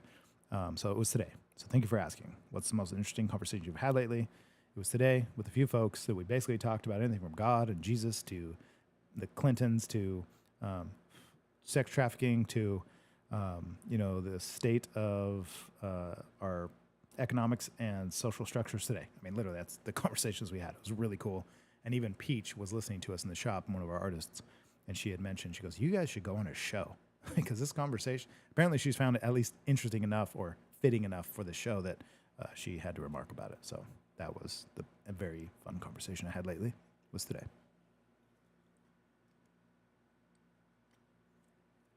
Okay. Rochelle says there's a theory that the Egyptians were not of this world but did end up breeding. It's interesting. It's almost like I've been watching for a year now. That's funny. There we go. There we go. Neighbor, you're calling it. You don't know me. Okay. Next question. Road trip. Who's on your playlist? It's like you guys talk together or something. You guys asking these questions. Road trip. Who's on your playlist? Well, you guys can answer this too. On a road trip, who's on your playlist? If I'm on a motorcycle, I've already said it's probably going to be house music, industrial, techno type stuff, anything regarding digital type music, beats. Right now, I'm like fucking obsessed. I'm just gonna play it. The music thing has came up a lot, so I'm gonna go to this right now. I'm gonna find you guys a song that I can play. Let's go here to the UB-Tubies and find. Okay, here we go. So I'm gonna play this fucking song. You've probably heard it in my stories and posts lately. This song just fucks me up. Let's see if we can find it here. How is it now not showing up? There we go. This song really gets me, and it's been I've been using it a lot in my stories and posts and stuff. But I'm just gonna play for you this song. Considering I can't play much of it because I don't want to get booted off, I'll just get into the nitty gritty. So this is the kind of shit I like to listen to when I'm on my motorcycle. Here we go. Just a little bit. I don't want to get busted. There you go. That's it right there. This is the type of stuff I like to listen to when I'm riding. And if I'm backpacking, I don't listen to music. But if I'm on a motorcycle, there you go. That's it. If I'm driving, if I'm in a car and I can actually kind of focus on something, then if the kids are asleep or whoever's with me is asleep, I listen to podcasts and or seminars or lectures or something regarding biology, science, philosophy, history, something I can learn from. I've said this so many times before. Road trip music, essentially for me, is I've turned my car into a classroom, like my dad suggested when I was a young boy. The average person spends 7 years of their life in a car, so you might as well turn it into a classroom, and then you have a doctorate in whatever subject it is in which you study. So I did so, and I'm no professional, but I know some shit. I know enough shit to keep me interested in life and learning. So that's my go-to road trip playlist. Do you guys have one? I would love to hear what it is. What's your go-to music or playlist? Let's see here. I don't want to miss you guys. The next question is pretty good too. It's weird because all these questions are actually kind of going full circle. It's pretty cool. So you guys are getting these comments here, and I can't keep up. Watching for years. That's right. Casey says, Danbury, you're the show mom. Fuck, here we go.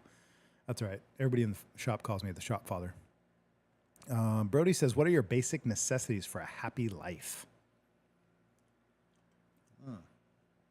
What are your basic necessities for a happy life? Well, I would absolutely say that these things are probably pretty universal. To have a happy life, you have to have breath in your lungs, right? You have to have some sort of stimuli through your eyes, through your ears, through your skin, through your senses, through your mind. You have to probably have people and life and light and energy around you. Good, clean food and water, wonderful sunlight, moonlight, starlight, and just enough stimuli to keep you grounded. That I think right there. If you have water, if you have food, if you have shelter, if you have friends, if you have family, if you have a support, even if you're just here and you got all these people right here that are a community that would support you at least to the degree in which they wish you well, I think you have all the ingredients for and the necessities for a happy life. Now, for me personally, what are the basic necessities for me to have a happy life? I have to always have a project. I have to always have something in the future to look forward to. I have to have an incredible belief in myself that I can do amazing things so that when I think about something like being a millionaire, which one day seemed very impossible, but I was daring to dream. And then eventually it starts becoming such a reality that it's like, oh, that I can do that. And now I'm working on it and it's becoming true. And it's really cool. So I have to have something I'm shooting for. I have to have a target, have an aim, and I have to have at least an understanding that just by being here for whatever amount of time I have or have had, whether it's cut short or not, or, you know, I get to live a full life. I'm breathing. I can wake up in the morning. I'm on the right side of the ground. That's the only thing that's my necessity for having a happy life. Other than that, everything else is bonus. I just have to be able to wake up. I should say it that way. I just have to be able to wake up. If I can wake up, I'm fucking happy. Or at least have the ability to have a happy life. I have said it before that my goal in life is not to have a happy life. Happy is just a byproduct of doing the right things, just like money is the byproduct of adding the right value to the marketplace. Just like good relationships is the end result to you being a good person. Just like being fit is the end result to making good choices in your health and your diet. That's just a byproduct. That's all happiness is. So live a good life. You'll be just fine. Eat good, sleep good, exercise good, have good people around you. Be a good person. Be it before you ask for it. There you go. Motley Crue. There you go. Christy's saying Motley Crue. That's awesome. David said, can't even remember what those giant half-angel humans were called, but you get it. Those were the Nephilim, if you're talking about the biblical reference. In terms of the Egyptian reference, I don't know. There's probably lots of names, but the English version, the King James version of the Bible, talks about the Nephilim, which were angels, half-humans, giants. No Town says he listens to anything from Disney to Slipknot.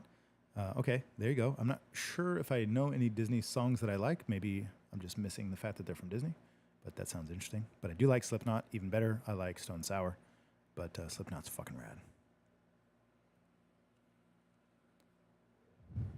Okay, let's keep going down here. I'm kind of behind, so pardon me, guys. It does happen. You know that. That's great workout music. Starts dancing. Okay, interesting. Water, space, gross for sure. Man, I'm trying to get to it. There you go, Natalie is saying it. There you go. The spelling, I don't know. Who knows? But I think you're right. Okay, so let's go. The next question is a book that stuck with you. A book that stuck with me, the Bible. It's the only consistent book in my life, and I'm sure it always will be. There's plenty of great books that are must-reads, but a book that stuck with me is the Bible. It has everything in it you need. It's a wonderful book. I've hated it. I've loved it. I've cursed it. I've destroyed it. I've embraced it. I've been taught it. I've rejected it. I've taught it. I've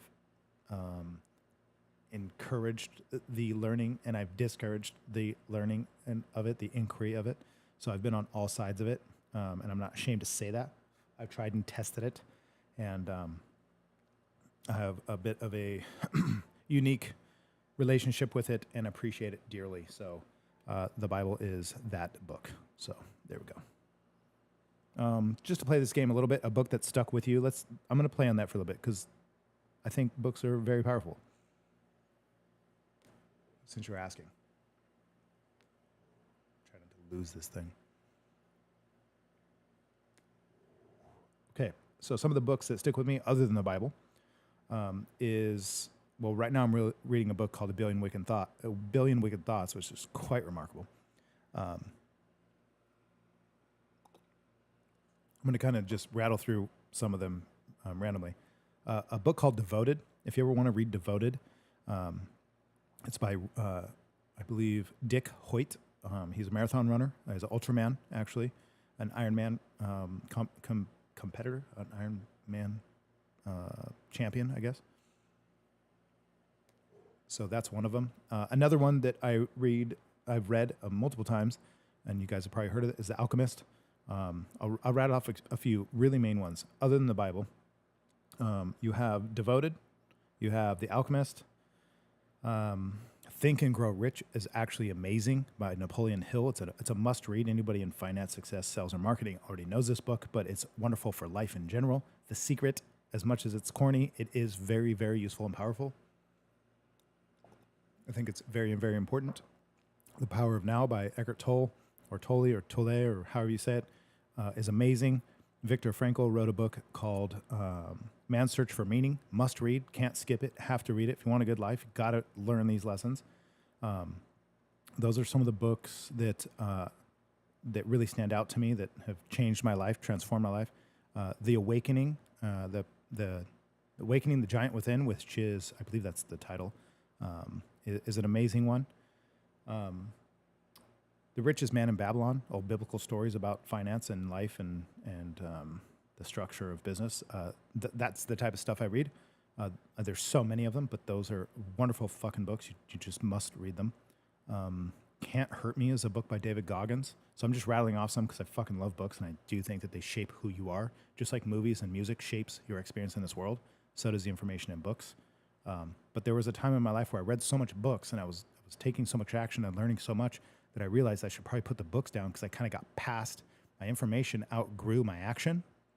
The information in was outgrowing the action and the output that I was taking.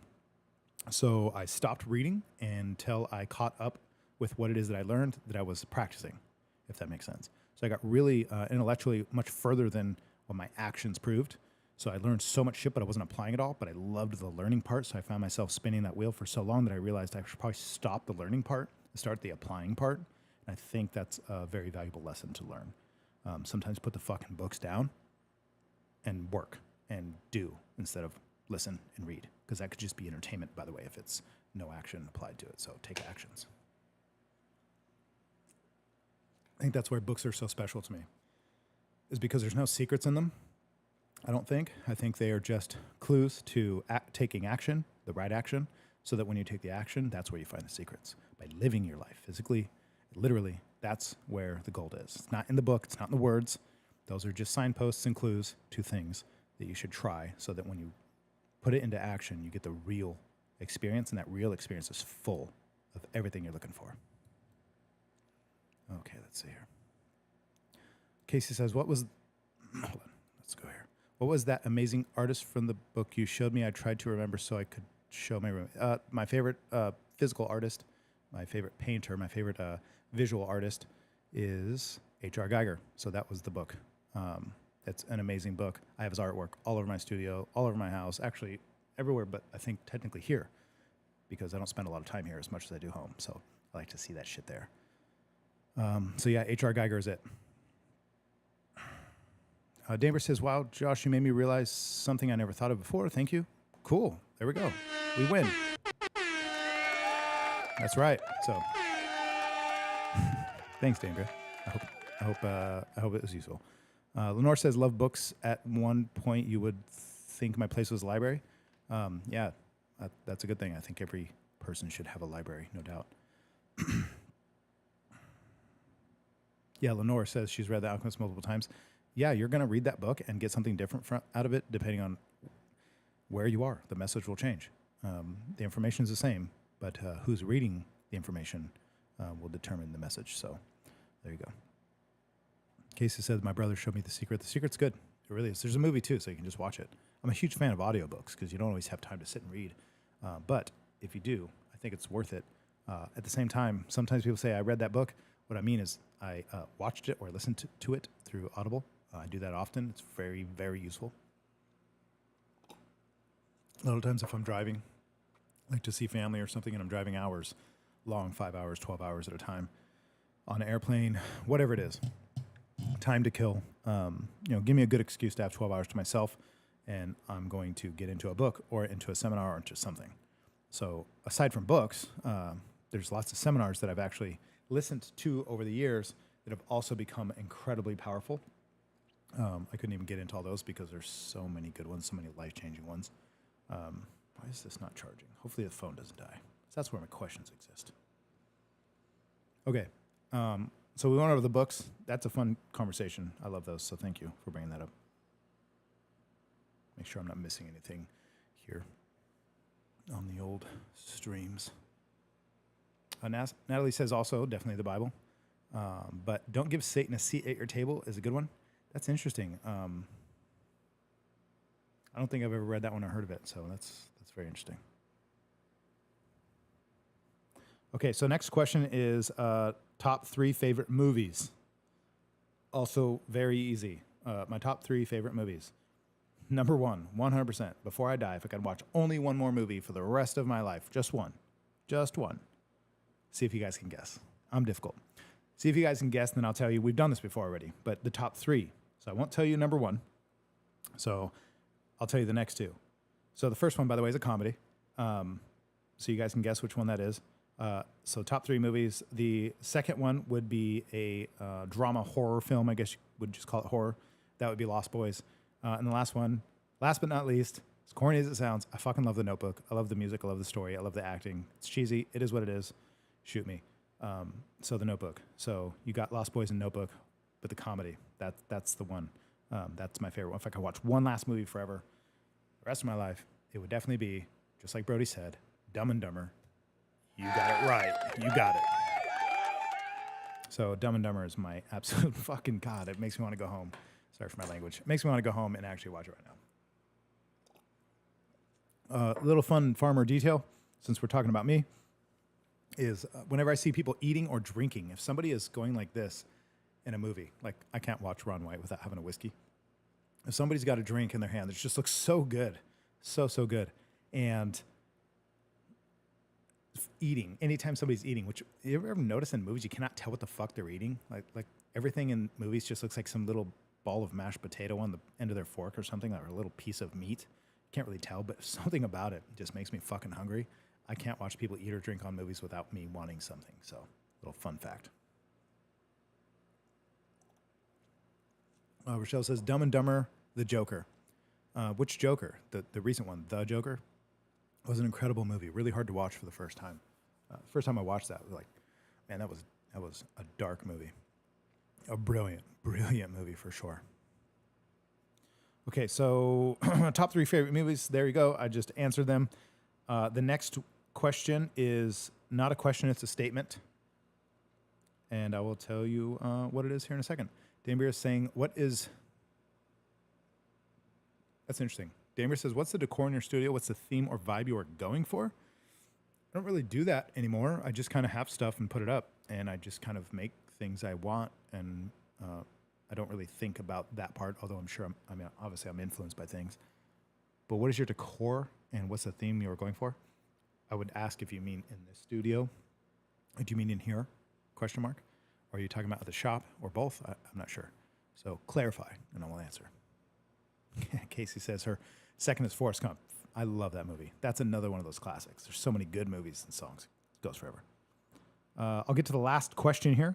Is not a question, it's a statement. So we'll end the questions with this. It says, gosh, you look incredible. Fuck yes. 100%. Of course. Oh, it's all about me. So, gosh, I look incredible. Well, thank you very much. I appreciate it for all of those compliments and all of your guys' love and support, time and affection. It's wonderful. I love doing this with you guys, and I like being told that I'm handsome. So thank you. I say that because fucking who doesn't? Let's see here. So if you guys have more questions you want to ask them now, here's your time.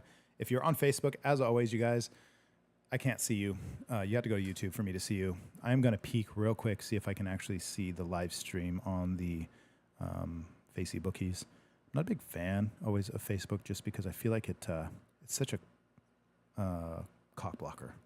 Let's take a look here. See if I can even find it. I don't even know if that shows that I am live on my Facey Bookie. Let's see here. I don't know what's up with the live. That's actually one of the reasons too that why I was a little bit late tonight. Yeah, I don't even see it. There we go. Just because for some reason the live stream on the Facebook is just acting weird. So I do what I can, but it doesn't always work out. Let's see here. Oh yeah, I do have some responses. Sorry guys, I missed you on Facebook. That's why I told you to be on YouTube. I do apologize, but if you want to see this, then you guys have to go to YouTube and see me there. That's where the questions come through. If you're on Facebook, it just doesn't seem to like my platform here with the production that I have going on.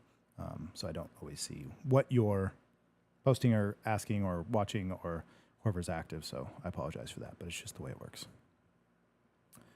Okay. Yeah, if you guys have more questions, rock and roll. That was... Damber says, my number one is The Labyrinth. That's awesome. I've never heard anybody say that, but what a great movie. Natalie's saying Cigar Whiskey Lounge Studio. For this place, there you go. Matter of fact, I just looked in the background, and it's still changing colors. I'm going to go ahead and do this now. Someone said they liked the orange. Like maybe, I don't know if that's the orange. That looks cool. We're looking at the background colors. We're playing with toys. Let's see here. Which one I like? I like the purple. That looks nice. I'm going to leave it there. Let's do that. I'm typically a fan of just the white, but this looks nice. Just fine. Look at that. See if we can get... Look at this. How nice that is. Who doesn't like that? If you don't like that, the fuck. Anyway, so I've gotten to all the questions. You guys are probably going to ask a few before we jumped off, but there was a question I've been avoiding. If you guys want me to... I'll give you a couple of insights to it because it's not a silly question. It's just a very... loaded question from earlier. Natalie says, shop is just a cool vibe with cool shit. I've collected stuff for many years. I'm an old man, and I like to collect things from backpacking, hiking, to traveling, whether it's like I literally have a branch from the tree Edward sat in the first Twilight movie sitting in my studio with moss on it, and I just thought it was rad, to picture frames that I find at thrift stores and yard sales, and a lot of it has history. Like some of the history I'm well aware of. So there's not just nothing to it. Almost everything that I have, with the exception of most electronics, is used. So I like to buy things that way. It's just more intriguing to me. I don't want to have the same shit in here that you have in your house from Target. It's just not very fun. So that's pretty much it. So yes, shop is just a cool vibe with cool shit, 100%. And I like to mix it up. You know, I got LED light structures. I have old vintage picture frames, modern stuff, old stuff, antique stuff, whatever. That's just cool. But if anything could be made out of wood, leather, brass, copper, or glass, even marble, I'm fucking cool with that. Or whiskey and cigars. If it's made out of whiskey and cigars, I probably have it in my studio. You know what's really cool I just noticed? On Facebook, it actually gives you subtitles. So even if you're not listening to this with audio, then you can at least read it. Hopefully it's... transcribing correctly. God knows what it's telling me or telling everybody that I'm saying. Brody Jade is asking, what's your favorite time of year to hike? All year is my favorite time of year. But if I were to, what's your favorite time of year to hike? Well, because of my schedule, September. Not because of the year, not because of the month, although it is nicer when it's cooler. It's really hard to do in the summer, especially if you're not on a trail with shade. But my favorite time of year to hike is September, just because school's back in, everything calms down, nobody's on the trails or camping, everything's kind of come down, and I have the whole fucking mountain, or pretty much have the whole woods to myself. Definitely have the whole road to myself. So I really like that. Matter of fact, I kind of regret this last couple of years taking weekends off, because I hate going out when everybody else is out. It's just such a pain in the ass, because some of the places I go have 5, 10, 15 campgrounds at most. Sometimes there are only a couple. And then nothing's available, and then you're right next to people, and you're trying to be, secluded. So it's kind of a pain. So taking those weekends off if it's an option. Sometimes it's better to do weekdays off because then you're up there by yourself. Amber says candlelight bound. Chica. Got it. Samantha Grace is also joining us. Thanks for being on here. I don't know if you've been on here before, but if you have, great. If you haven't, thanks for being on here now. I appreciate it. She's asking the question, do you have kids? If so, how many and how old? Well, I won't give you all the details, but I will say that I have 3 kids, 2 biological, 1 step. They're wonderful, amazing human beings. I love them to death. They were just here restoring a chair in the shop next to me, and it was really, it's been really great having them as adults now. So I'll just give you that much. Dambrier says, what's your favorite thrift store? Red, white, and blue. Red, white, and blue, or not Oregon City. I think it's Gladstone. Technically, it might be Milwaukee. So your favorite thrift store, Gladstone, Oregon. Red, white, and blue. Boom. Boom. Casey says she loves antique shops. Fuck yeah. Antique shops, man. It's like I could do that. I could go into Clovis Antique Shops every fucking month, and it's probably mostly the same shit. And I'm not getting bored. It's fun. I love it. I love rummaging. Something about me, the scavenger in me kind of likes to find the hunter, I should say, in me, likes to find those things. It's cool. Whenever I go through thrift stores, like all I really look for is like anything cigar, anything whiskey related, from decanters and glasses to trays, to anything made out of wood or mahogany, something dark, stuff like that. Ashtrays, for example, like cigar ashtrays, or especially old crystal ones, are really, really cool. Just simple stuff like that. Tools, axes, hammers, drills, drill bits, like old stuff, hand drills. It's kind of stuff I like to find. I found a lot of old tools, like woodworking tools, logging tools, and things like that. I like to collect them, but especially if they work. That's really what turns me on, is if I can actually function with them. That makes me very, very happy. I just bought some drill bits recently, hand drill bits and augers, and they were dull, and I couldn't sharpen them because they were beyond repair, but they still look cool. But I typically try to actually buy things that are functional. Samantha said her kids love thrifting and turning old furniture into modern furniture. It is super fun. Watching them getting into that stuff is really, really cool. It's very satisfying bringing something back to life, even if you're distressing it. What do they call that? Like not upscaling, repurposing, but it's like making old shit new again, but looking still old. I forget what it's called. Anyway, it's really, really cool. Christy says the Nabisco building. Are you talking about downtown? Are you talking about Yoshi's place? I believe that's what that is. Yeah, that's some pretty amazing stuff, but that place is quite a junkyard, so it's a little difficult to go through.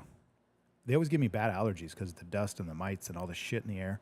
They stink. They're not always the cleanest places. Some of them are really foul. A really good one's on Cedar and Shields. I believe it's Cedar and Shields. And I don't remember what it's called. But anyway, it fucking reeks. But it has really good deals. And I've found a lot of stuff there. Some of my home decor exists from that place for sure. I once found a really cool leather tufted chair, actually, from there. It was a rolling office chair with red leather. It was like a $500-$600 chair, maybe more, and I bought it for $20 because it was missing a little rolling wheel, which cost me $5 at Lowe's. And anyway, I don't have it anymore, but I wish I did. Yeah, so Christy's talking about Yoshi's. Yoshi's is really cool, even the one that's just downtown by, I think, Van Ness or whatever the courthouse area is. Its stuff's really cool. So Yoshi's is awesome. If you guys are thrift stores and you've never been downtown to Yoshi's, you should fucking go. Bring your wallet, though, because it is not cheap stuff. It's vintage, and people think vintage is gold, and apparently it is because they sell it for a lot of fucking money. I don't really enjoy that. Like, me and the kids just went to Santa Cruz recently, and the thrift stores there are very vintage, and they call them thrift stores, but they're not thrift stores. They're vintage stores, and they're incredibly expensive. I don't enjoy that very much, to be honest. It's just not my thing. One of the things I do buy whenever I'm at a thrift store, and I really don't give a shit about the price. Also, thrift stores are so cool. I didn't think this conversation would turn into that, but one of my favorite places to thrift is simply just the coast, especially the Pacific Northwest. If you go to Portland, Oregon, anywhere up there, especially towards the coast and down Highway 1. The thrifting up there is fucking amazing. There's no better place. I've never found a better place. One of my bucket lists to check off is I want to take my van, get a big, huge enclosed trailer, a car trailer. I want to go up to Washington and make my way back down Highway 1, stopping at every place I want to, yard sales, thrift stores, swap meets, all that, off the side of the road, whatever it is. Craft shows, doesn't matter.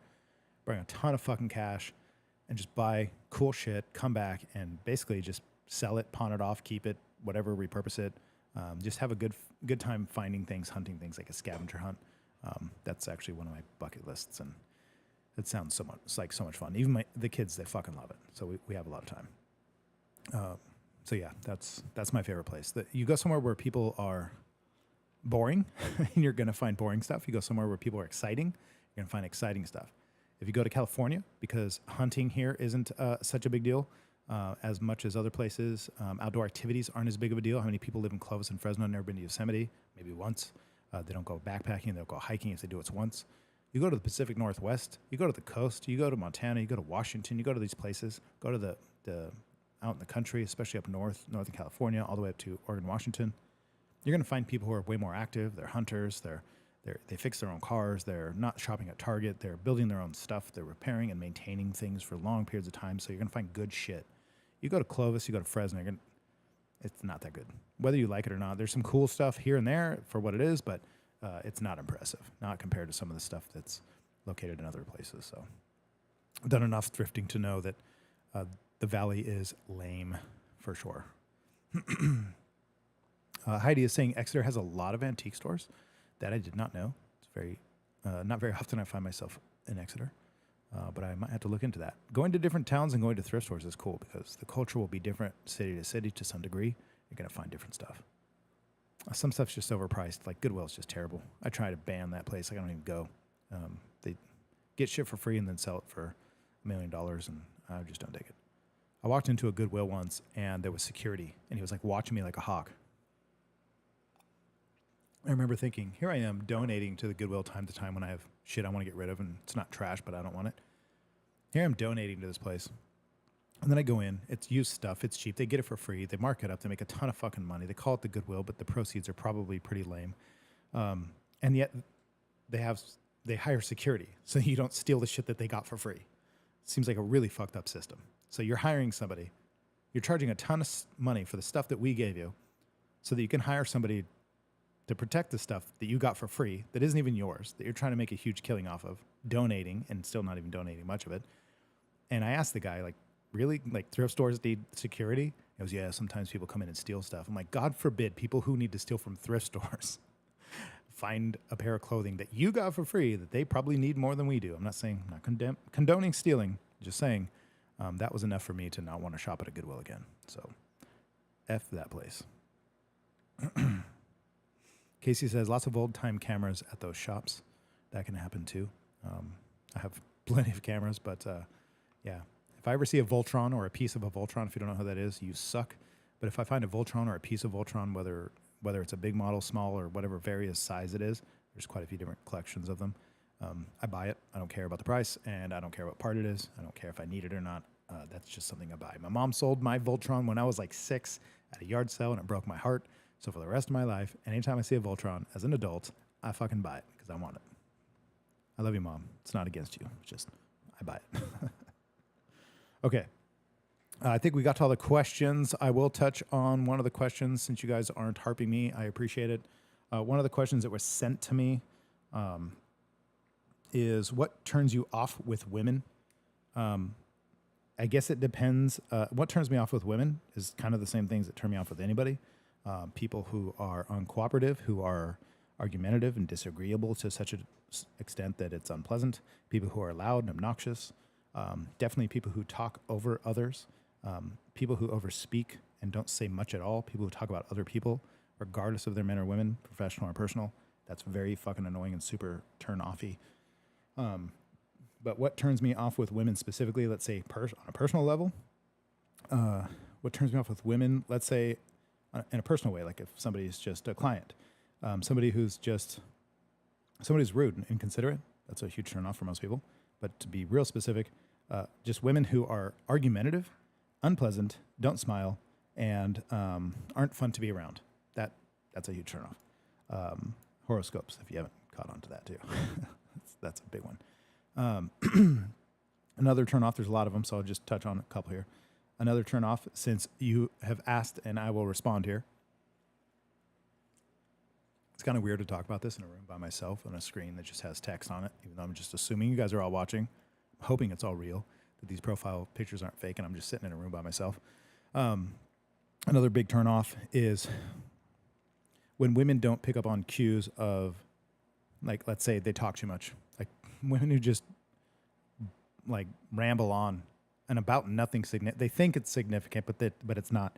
A lot of times I know I'm not the fucking bringer of truth or, Jesus or anything, but if a woman overspeaks or oversteps or just it gets obnoxious to the point to where she just doesn't shut up, that's the truth. Like, she just keeps fucking going. A lot of times I'll just let them know, like, it's very unpleasant, the amount of, especially when you talk over people. In a conversation, you will do very well, a little bit of advice, to realize that in this conversation, if there's two people involved or more, it's not about you. The less it's about you, the more fun it is for others. So a lot of times, just as politely as I can put it, shut your mouth. It really helps. Even when I say this to ladies and people in general, they still don't get it because it's a behavioral issue. And I just can't stand people who just keep rambling on and they don't pick up on the social cues of others, give other people a time to speak. They always want to be heard, but they don't listen. And if they listen, they're pretty much just canned responses. Really is annoying when somebody says what they know you want to hear and they don't realize that they're just saying it for that reason. There's no follow through, no action. Anyway, if that makes any sense at all, it's just super obnoxious that when they don't shut up, to be honest with you. Rochelle says the talkers who talk just to hear their own voices is very unpleasant. It's so unpleasant, I usually don't deal with it. And I'll just let somebody know, like, this isn't that interesting. Can we move on to a different subject, or this conversation's over? Because it's not fun. Yeah, I don't know. I think it's hard for people because, like me, I like to talk, I like to share, I like to converse. This is important to me. Obviously, I've been doing it now for 2 hours. Yeah, I think that's one of the biggest ones. I think just wanting to be heard with nothing to say is really annoying. If you don't have much to offer, that's fine. Everybody has to start from zero, but you should probably do more listening than you do talking. They say that God gave us 2 ears and 1 mouth for a reason, so we can listen twice as much as we speak. Oh, fuck. Yeah, if you could just watch yourself from afar, like if you could have an out-of-body experience and look at your conversations with people, are you speaking more than them? Because if you are, it's probably not that interesting, and the person's probably not going to invite you back. It's really annoying. So catch the cues, pick up on what the body language, look at others. I'll tell you one of the best ways. I've got a lot of negative feedback about what I'm about to say because people are just fucking stupid. One of the best ways you can combat this, if you are one of these people, by the way, if you're one of these people, you don't know that you're one of these people because nobody's going to fucking tell you, especially if you're a pretty girl. Nobody's going to tell you you're annoying because they obviously have an agenda. But I will say it. I don't care. I will absolutely tell somebody if they talk too much. It's absolutely obnoxious. That's one of the biggest things. And the other thing you could do is ask yourself, are you listening to respond, right? Or are you responding so somebody else can listen? Like, you have something to say of significance? Probably not. One of the most interesting things you can do in a conversation is be wildly interested in the other person. If you can find a way to be curious, just think of the word curious, huge. If you can find a way to hold curiosity over somebody's head, look at that and say, how do I maintain a level of curiosity with this conversation about this person or about this idea or about whatever they're sharing? If you can do that, I promise you people will receive you much better. Absolutely. So just be very careful. It's very hard. It's not that sharing isn't good, saying a lot and having a lot of opinions isn't good. It's just oftentimes not very pleasant to be around. So I have to check myself often because I do talk a lot. Just be really, really careful with that. Casey says, just shut the hell up. Just saying. That'll do you good. That'll do everybody a lot of good if they start to just close their mouths. And it's like if somebody says, I'm trying to build my business better. I'm trying to make more money. I'm trying to get fitter. I'm trying to get happier, better relationships, trying to make my life something more than it is currently. Chances are you're not going to talk your fucking way to it. So shut your mouth in the meantime while you're building. Observe more than you share, And a lot of times, put your fucking head down and do the work, especially if you're meeting somebody new or somebody you can learn a lot from. Keeping your mouth closed actually is a very good piece of advice. Is maybe negative as it sounds. It's not. It's a positive. It will do you a lot better. Keeping your mouth closed and listening will teach you a lot more than you sharing. Just telling you the truth. Casey says, well, we all come here just to hear you, Josh. Well, it is my show, and nobody has to be here. So I appreciate that you guys are here, and I love that you are, because it gives me a good opportunity to do this, because I can literally talk till the cows come home.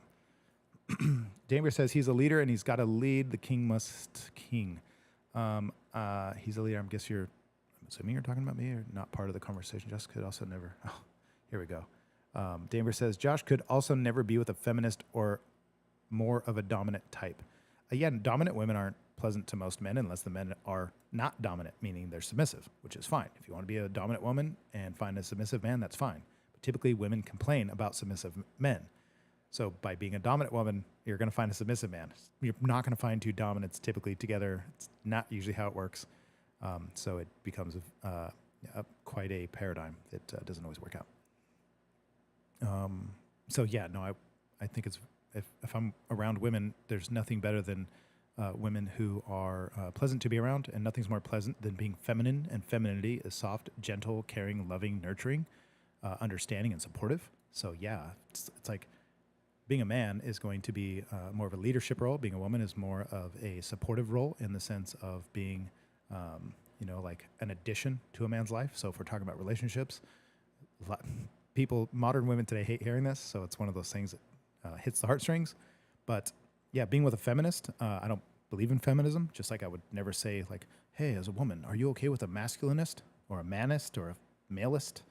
It's just stupid. A feminist, fuck that word. Like, just be a lady, be a good human, be a person. It's just dumb. They're trying to give a man a word like feminism, which is toxic masculinity, which is also a made up fucking word because there's no such thing. It'd be like calling it toxic health. Can't have toxic health. It's not real. Masculinity is not a bad thing.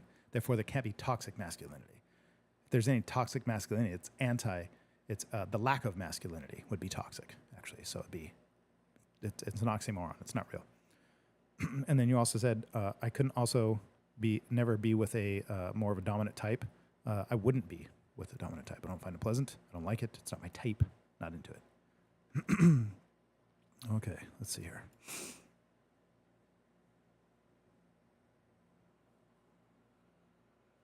Natalie says, the wise hold their tongue.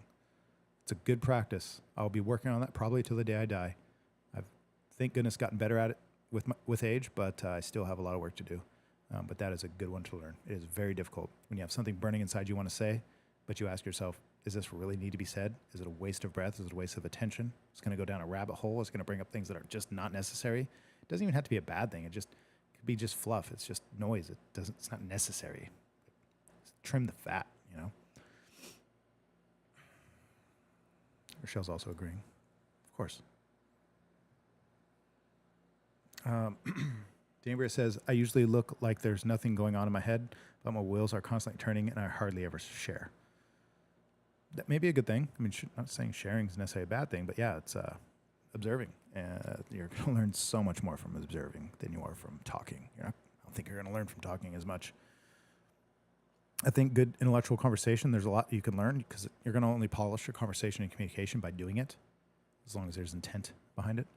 You're not going to polish and work on your communication skills by just blabbing at the fucking mouth. Casey says, we come here to listen to a true man's point of view. Well, I appreciate that. That's quite a compliment. Danbury says, where's the line between dominance and opinionated? Like, women can voice themselves, but does not mean that's the final answer. Well, there you go. That's the line then. Of course, women are humans just as much as men are. So, of course, they're going to have, they're human. So they're going to have feelings. They're going to have opinions. And, of course, they should be heard and considered. I guess my point is that, a lot of time, like, I won't date a dominant woman. It's not going to happen. I'm not interested in it. I don't like aggressive, argumentative, let's say, boss women. Not interesting to me. If you want to do that and you want to be that and you want to find a man who's interested in it, more fucking power to you. But I'm not into it. Just like some girls don't like short guys. Some girls don't like redheads. Some guys, girls don't like skinny dudes. Some girls don't like fat guys. Well, I don't like disagreeable women. I don't like argumentative women. I don't want to be in competition with the kind of people I'm like. I don't want to be in competition with the person that I'm spending my life with or time with. Not interested in competing with who's talking over who's making the point, who's argumentative, who's right or wrong. I want to be. I'd rather be in a situation where we're working together, and that's typically not going to be as equals. The environment often is going to be unequal.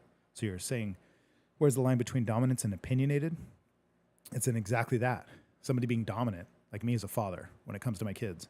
There's some things where I let it slide, but then there's times where they know where there's a line where you're not crossing it. Here's how it's going. Even as a boss, as an owner of a shop, and people that work for me, there's a place where they can bring to me their opinions, they can bring ideas, and then there's sometimes where they're pushing it too much to where they're starting to enter the dominance hierarchy, and I will shut that shit right down because this is not your position. This is not your job to tell me how, like I had, for example, it's a professional example, but it works still also in personal relationships. This girl came to me once and she told me, hey, I heard that you're going to tell so-and-so that they're going to level up as an apprentice and go to the third phase. And she goes, and this girl, by the way, was an apprentice below the one she was talking about. So she had just started. And she goes, hey, this girl that's been here longer than me, she is, I heard, going to get moved up to a higher level, and I just don't think she's ready, and I don't think you should let her. That went over about this well. I said, don't ever fucking come to me again and tell me what it is you think I should be doing with my decisions. You let me make those. That's the only reason you're here. And it wasn't more than almost a week later, and I fired her. That's just not going to fly for me. And it's not just for that. There was other reasons too, actually, more important reasons. But that didn't help. That does not help her case at all. So yeah, you can tell me your opinions and tell me how you feel and ask questions and inquire and tell me, share with me. But don't overstep your position. So that's just not going to fly for me. You do that for someone else, you ain't going to do it with me. See if I'm not missing anything here. Matter of fact, I kind of want to see if I'm not missing anything on Facebooky, and I don't think I am. But I try. I try to remind you guys that if you're on Facebook, being on YouTube is going to be better because that's where I can see you and I can actually interact with you and your comments will come through. If you're doing it on Facebook, I'm probably not going to be able to see it, so I apologize. Switch over to YouTube. Questions will be answered. You missed a bunch on this one, so we've been going for over 2 hours. Lots of good questions, lots of good insight. This has been quite spicy and fun. So Rochelle's saying, and not to be confused with the woman's strength. Strength doesn't mean dominant, but she is capable of dominating. Yeah, I think there's a huge difference. That's why we have different words for these things. Strength and dominance aren't the same thing. Of course, I want a strong woman, someone who's capable, someone who's badass, someone who's supportive, someone who's wonderful. I'm not in relationships with friends. I'm not in relationships with people professionally or personally or romantically that I wouldn't want to essentially go to war with or walk through hell with. If I don't want to go to war with you, I'm not hanging out with you. I don't pick friends, and sometimes people don't pick me because they don't think I'm that guy, and that's fine. That's their choice. But I'm not interested, especially in a personal relationship, and being with somebody who's not strong, of course. But dominating, not interested. We're going to have to move aside. There's only enough room for one of us in terms of romantic relationships. Professionally speaking, totally different. If I can find guys that I coined the word killers for, I like to use that term, which is very rare, and I barely know any of them. And if there's a few, that I fucking cherish them to death, and I usually let them know that as best I can, because that's when the structure changes. When I'm trying to build something, I want someone on my team, and I want someone who's in my corner, just like I would be for theirs, supportive, and I don't like killers, right? But in personal relationships, me with a woman, I'm not interested in that. That's not what I want. Matter of fact, I'll tell you guys a little secret. This is some juicy stuff right here. Stuff most people will not tell you. And I'll do my best not to miss your comments, but I'm going to tell you and share with you something that I think is very important. Here's how you can understand men and women dynamics really clearly. I'll point this out. Maybe I've said this before on here, but I'll point it out really simply. If you've ever watched a movie that you loved over and over and over, and then you find out you're hanging out with someone and they've seen it too, and they ask, hey, you want to watch a movie? And then you bring up that movie. You bring up the said movie, and then you realize you both have seen it. So now you're not that interested in seeing it again because you both have seen it. But then you find out that person hasn't seen a movie that you do love that you can show them that's new for them, even though you've seen it a ton of times. There's this other movie you can watch. Now you're excited to rewatch it again because they haven't seen it. It's just like watching a sunset. If you just watch a bunch of sunsets by yourself, it's one thing. But if you can show somebody new a new place that you've been before, maybe dozens of times or more, and you can show somebody that place that's new, how exciting is that? How exciting is it to be able to, something you've done a million times and it's like, I've done that, it's cool.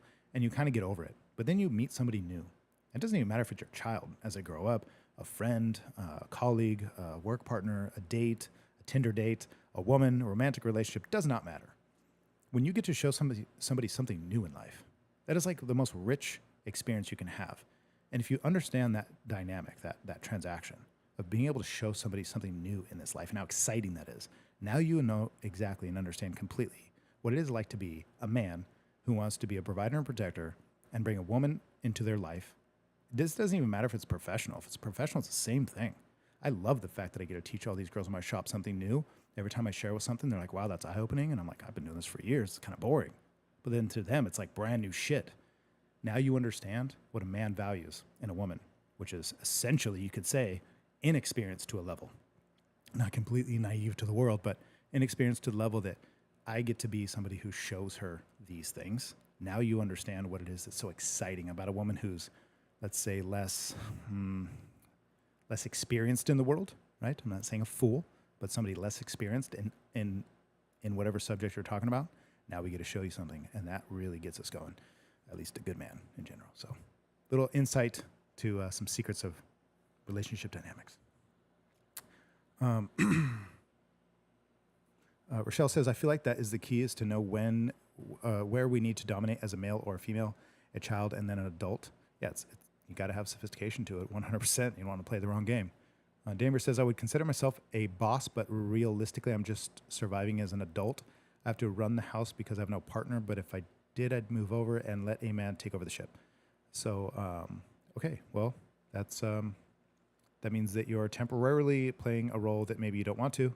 I guess that's kind of the difference between me and a lot of people is I don't have to play that game, thank goodness, because even though I do live with just me and the two kids, and my son's cat, Jesus. So, not a cat person.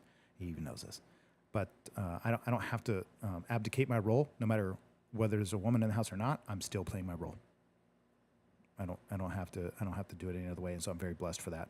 Not trying to shoot your position down, but I just feel very blessed that I can still just be me, and it works out very well. Okay. Yeah, Dambria. So this is actually interesting. You said, my dad always told me to support myself because life isn't perfect, and sometimes you got to hold it down. I'm going to say something very controversial, and I'm going to, again, try to say it very straightforward. I think that when you're taught this, that's why most people find themselves single and unappealing to the opposite sex. I'm just saying that to be honest. You said, my dad always told me to be able to support myself because life isn't perfect, and sometimes you got to hold it down. I personally don't raise my children that way.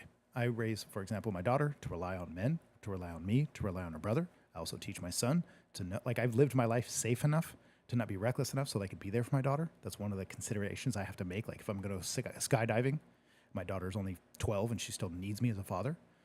I'm not going to be reckless like that, so I'm probably going to wait to some other point in my life, maybe where it makes more sense. But right now, my kids need me. I'm just not going to do dumb shit, at least not to that level, especially when I can avoid it, right? Enough dumb shit comes up already.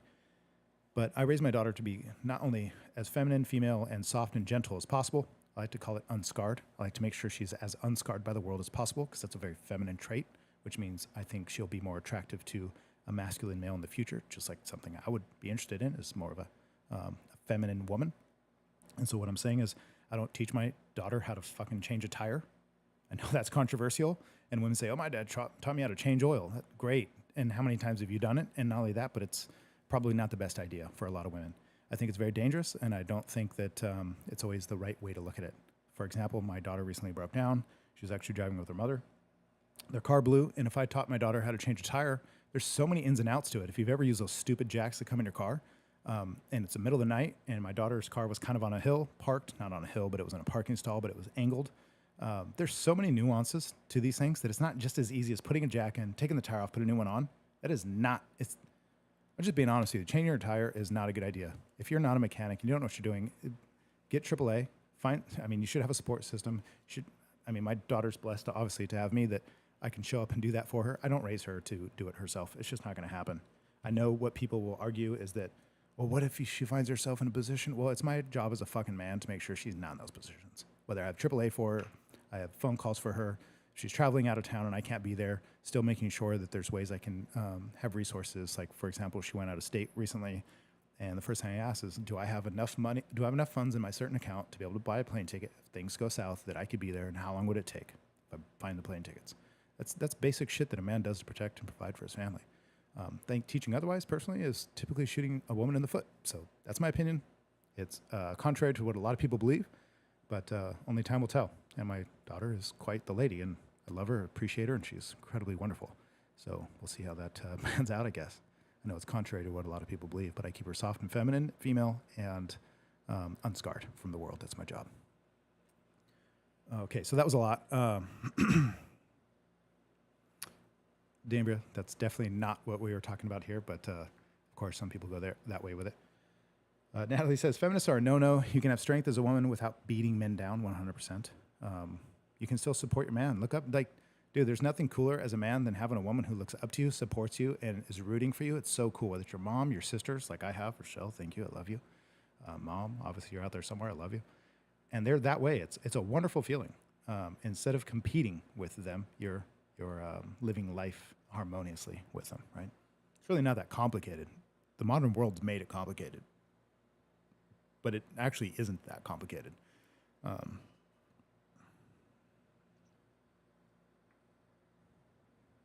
Dambria, fun fact, 50 Shades is what you're talking about. The interesting thing is, for women, it's the #1 bestseller for, I think, the last decade. So if you're a man and you want to understand the mind of a woman, you probably should read that book. I'm not going to read it, but I do think if you have a hard time understanding women, there you go, read that shit. Okay, so on Facebook, you guys know that I can't see your questions all the time. I try to, but here we go. There's a couple of people responding. Someone's on here saying, always teach high standards. I don't actually believe in that at all, really, unless you're talking about teaching high standards for yourself, meaning you should have a high standard for yourself, for your fitness, for your spirituality, for your financial health, right? And for your community, for your kingdom, for the network in this life that you're building. That's where you should have a high standard for yourself, not for others. Do not have high standards for others. People say, I need to have higher standards. You mean for the people you're picking? Because you probably need to have higher standards for your fucking self, okay? And I say this all the time, there's only 4 things you have to fucking worry about, right? You have to worry about your God, you have to worry about your gold, you have to pour in and work on these things every single day. If you don't, then you're asking everybody to make up for your fucking faults, and that's why nobody likes you. So your God, your gold, your strength, and your kingdom, you got to work on those things every single fucking day. You can't ask everybody else to hold down for it. So teaching high standards is important. If what you mean is teaching high standards to have regarding yourself, you should hold yourself to a high standard. You should hold yourself to reaching your optimal potential, right? Not others. You can't do that. It's not real. You're going to spin a wheel that will never fucking return to you. So good luck. But teach high standards, yes, as long as it's in regards to the standards you have for yourself, for your own personal performance in life. So I do dig that. So someone else on Facebook is saying, my dad supports me to the fullest extent and legit has set these standards for me too. I get it. That's awesome to hear somebody concurring. So thank you for that. I'm trying to get to the Facebooky stuff. So that's very controversial. I know a lot of people have different points of view, but that's where I stand, and it seems to be panning out quite well. No confusion, definitely, with my philosophy so far, at least for me. Okay, so I'm a little behind again on the comments, so let me kind of touch on these. Natalie says, sharing experience for the first time with new people is awesome. Absolutely.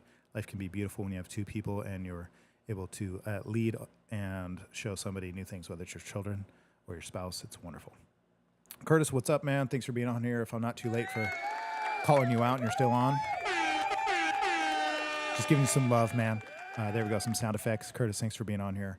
It's cool to see. I don't know if I've actually ever seen you on here before, so this is maybe a first, which is why I give you the attention right there. But thanks for being on here. This is a Q&A. You can ask me anything. That's what this is about. But I've told you already, like you just mentioned, we got to do this soon. This show is for you, man. You got to be on here with me. This would be a lot of fun. I look forward to that day, so we should do it soon. Set it up. Soon you guys will meet Mr. Curtis, and we will have him on the show at some point. So let's make it happen sooner than later. Take some action. Make shit happen. Okay, sometimes we aren't lucky enough to have that male figure, but doesn't mean we don't believe in that way of life.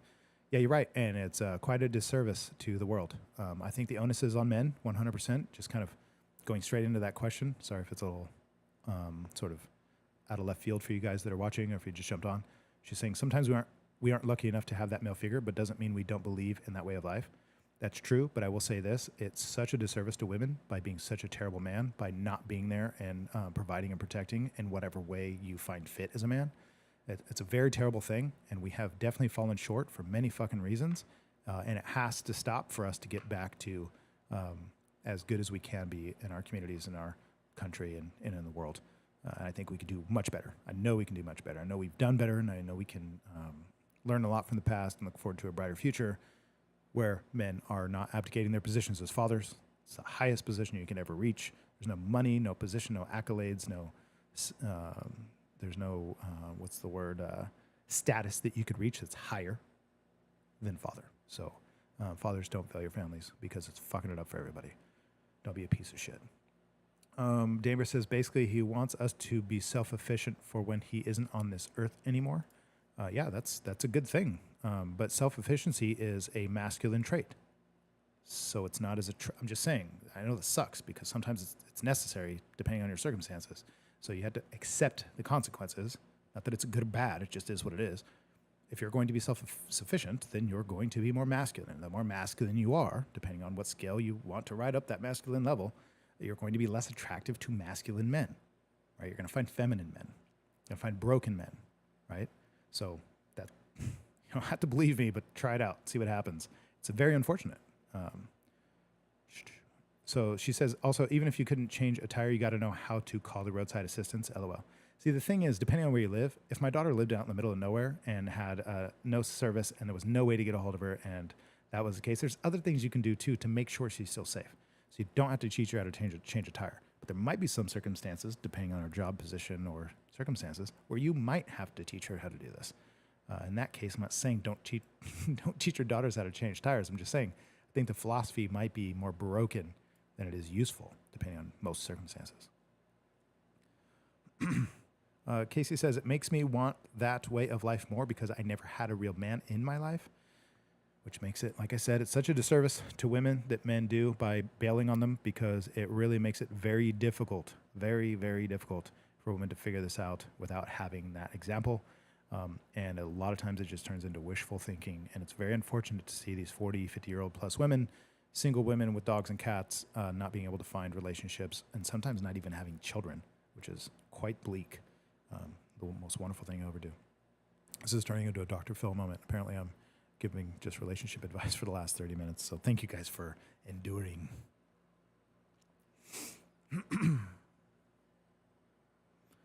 Tabor says, I just let dad know YouTube and Google has got me. It's a very useful resource, no doubt. We live in quite a spoiled world today where we just have it all. It's pretty interesting. Amanda says, amen to that. Sometimes it's hard to do. Most great things are going to be hard to do. The greater the thing, the harder it is. I heard something very interesting recently. It was very, very interesting where it says, you want to do hard things. You want to become something great. You want to make your life fantastic. Well, you're going to have to do hard shit, right? And what does hard shit feel like? It feels like crap. It feels terrible. So when you feel like crap and terrible, you have to analyze whether or not this is something that's going to grow you or break you. Because some of this shit, feeling terrible, like feeling hungover is not going to help you, right? But feeling like overwhelmed and stressed sometimes is good for you. Because oftentimes, if you want to grow and become more than you are and continue that path, you're oftentimes going to feel like shit. And that's oftentimes what success feels like. And that's why people quit. That's why they stay mediocre. That's why their relationships suck. That's why their relationship with their body, their God, their money, that's why it sucks. It's exactly why it sucks. Is because they don't like to do hard shit. They don't like the way hard shit feels. They say it all the time like, oh, I have a growth mindset or I want to do this. And it's all bullshit because as soon as it gets hard, they fucking fall apart. They quit. Like, this must not have been it. You're weak. You're weak and you don't get the rewards. So move aside and let us rock on. Kim saying good night. Good night, Kim. Thanks for being on here. Thanks for the American flags. I love those. Those are awesome. It's like my favorite part of this show, probably, besides you guys. Thanks for sending those. Okay. Natalie's welcoming Curtis. I'm a little behind. Sorry, guys. But that's awesome to see. Rest of dudes like you. Christy says, okay, I give up. Where are the rest of dudes like you? There's probably not a whole lot today, based off the book I mentioned I read earlier, A Billion Wicked Thoughts. It talks about some of the statistics that 80% of women give attention to 7% of the men on this planet, especially in the Western world. 80% of women give attention only to 7% of the men. So there's 80% of the women are sharing 7% of the men. What I'm saying is the other 80% of men, or 90-something plus percent of men, are what's considered today, which is a new term, they're invisible. They're literally becoming invisible to women. So you're asking where the rest of the dudes are like you? They're fucking out there. But then also the question is, why are women, why are average or below average women not accepting average to below average men? Why do they think that they deserve this top 7%? When I say that 80% of the women select 7% of the men as dateable, we're talking about the top 7%. Over 6 foot tall, over six figures, a six pack, all these sixes, there's other things, 6 inches or more, all these things that they require, but yet they're average as fuck. And they're not going to settle for the average guy, which is 5'9", $34,000 a year, a little bit out of shape, maybe not the handsomest. That's the average guy. Whereas the average woman thinks her shit don't stink. I hate to say it, but that's quite a reality today, and it's just the way it is. So where are the rest of the dudes like me? Well, I'm unfortunately not average. I'm over the height, over the wealth gap, and not out of shape. So I'm less than like 1% of the population. So maybe it's a standard thing. That's why I hate when people say you should raise your standards. Maybe you should lower your fucking standards. I know that's controversial shit, but let's be realistic. Most people are average. So stop reaching for the fucking moon. It's not realistic that you're going to get that. Not going to go from a barista to a CEO of a huge company. Good luck. I know it's so fucked up, but it's reality. I guess it's not fucked up if it's reality.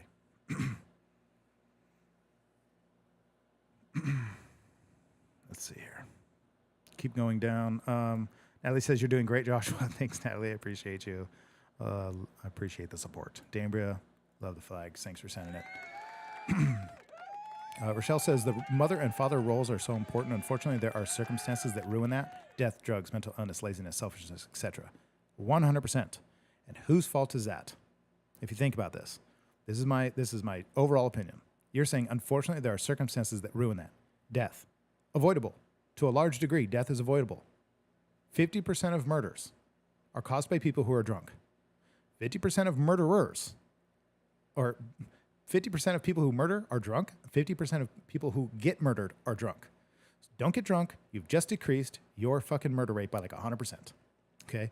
Drugs, absolutely avoidable, right? I'm not being unsympathetic to people who deal with these things. What I'm saying is these things are under our control and avoidable. Don't let people think that there's some big, huge boogeyman that you just have no help and you're helpless against and can't get over. You can beat this shit. Not only can you beat it, but you can actually avoid it too. There's lots of things. They're just not telling you these things. Drugs, you can absolutely avoid these things. Stay healthy. Stay away from doctors. Stay away from clinics. Stay away from, you're saying mental illness. Stay away from these fucking clinicians that have never done a damn thing in their lives besides get licenses to tell you how to live your life well when they're miserable as shit. They're out of shape. They're broke. They're poor. They're miserable. Stop listening to them. Laziness, totally avoidable. Stay fit. Stay healthy. Drink good water. Get adequate sunlight. Not rocket science. Do this. You'll feel better. Stop hanging out with retards. Stop watching dumb shit. Stop feeding your mind garbage, your body garbage, and your soul garbage. Selfishness, you're saying, etc. Selfishness is really easy to cure. Do some research. Go find people. Be part of a program. Do something that helps people who are less fortunate than you. You'll find kindness in your heart emerge, and you can feed that part of you, which is greater than your ego part. If you can get over your ego and start serving others and get away from selfishness, you'll be more powerful. There you go. It's a father's job to make sure he walks that path, not the path in which you said, which is death, drugs, mental illness, laziness, and selfishness. It's a father's job to make sure he's alive for his children, at least especially during, with the exception of there's some people that have to do dangerous shit. But as a father, it's your job to make sure that if you're in a dangerous position, you're still taking care of your family, whether you have your finances in order or whatever the fuck it may be. All right, stop being a pussy about this shit. Drugs, same thing. You can avoid this. As a man, you need to lead. Matter of fact, I'll give you a little statistic I heard recently. Take it with a grain of salt because I didn't see the studies, just heard somebody ramble it out. They said that the number one reason for women to divorce men is when women start to out-earn men financially. Okay, but even though women will always tell you it's not about money, sure, but most women divorce men based off the fact that they start to out earn them. The number one reason for men divorcing women is drug abuse. That's it. It's when she becomes so addicted to something that he can't take it anymore. That's it. Drugs. That's the reason. So take that for what you fucking need. Mental illness, like I said, all these things that you're labeling off. As a man, it's our job to make sure that we stay clear, that we stay healthy, that we stay safe, that we stay not just safe, but that we stay diligent, right? And that we can father those people around us. We can be the provider, protector. It's our fucking job, right? Too many people have abdicated that position. And unfortunately, it does ruin a lot of people's lives more than we could possibly calculate, right? So there you go. Amanda's saying amen. Dambria says, yep, if it was only a perfect world, Rochelle. It doesn't have to be a perfect world, Dambria. It doesn't have to be a perfect world. You just have to do better. If you want the world to be perfect, you're wanting the wrong fucking thing. It's never going to be perfect, never has been. It was never promised for us to be until we die and reach some other side. If whatever you believe about that, this world was never meant to be perfect. You're meant to be your best self. And we all know what it is we're slacking on, and we should do better. So take that action. We can all see something. We can look in the fucking mirror and be like, hey, I could do this better. But yet we abdicate that and hoping that the world gets better. Useless. Literally just useless. Rochelle says we can only control ourselves and we have a lack of specific role. If we had a lack of a specific role, we now have a duty to recognize it and not to be it, but be the change you wish to see. I agree.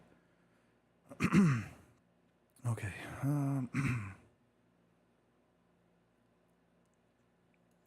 David says, I'd take an ugly guy as long as he could just be a decent human and a productive member of society. No Town says, I'm trying to be a better man than I was for sure. Yes, and a better man is relative to who you are, No Town, right? For you to be a better man, you need to be your optimal self, right? Like, for example, if somebody asks for help, say somebody's super fat, and they say, I need help. And you say, okay, here's what you do. And they say, I don't know. I wanted to do this other thing instead. It's like, well, why the fuck did you ask me? But if somebody says, hey, I'm super fat, what should I do? And I say, here's what you should do. And then they go, all right, cool, I'm doing that. A week later, they say, hey, it seems to be working. What else can I do? Do you think I'm going to shut them out and go, oh, the thing I told you that to do has been working and you've been doing it? And a week later, you're inquiring about more or inquiring about more clarity? You think I'm going to shut them out? You think somebody's going to shut you down? You know, if I want to make more money, and I tell somebody, man, I want to be rich. And a year later, I call them again, like, dude, I still want to be rich. Well, what have you done? I told you to do this thing. I told you to hire somebody to help you in this position. I told you to, clean this part out. I told you to implement this system and implement whatever it is that they know will help you. And a year later, I come to them and say, I want to be rich. And they go, oh, cool, man. What have you done in the meantime? Nothing. Still not rich. Well, what'd you do? I didn't do anything. You think he's going to waste his time again to share with me? Fuck no. So you have to make sure you're taking these actions. When people share with you, you have to fucking listen, you have to take the actions.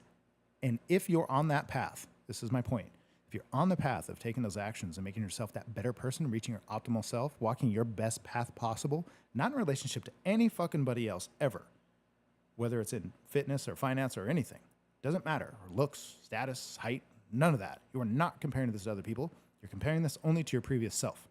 If you're walking that path and you're on that path, people will fucking help you. If you're not on that path, they will laugh at you, they will turn their shoulder, and they'll walk the other way, and that is their job. They have a duty to do that. It's built into us. You could say it's God's plan to have people turn a cold shoulder to those who are hypocrites. So stop being a hypocrite, right? I'm not calling you a hypocrite. I'm just saying, for you to be the better man, you just have to be on the path. If you're on the path, you're doing all you can, then hoorah, let's fucking go. This conversation turned quite interesting. Thank you guys for hanging in with me. It's really cool.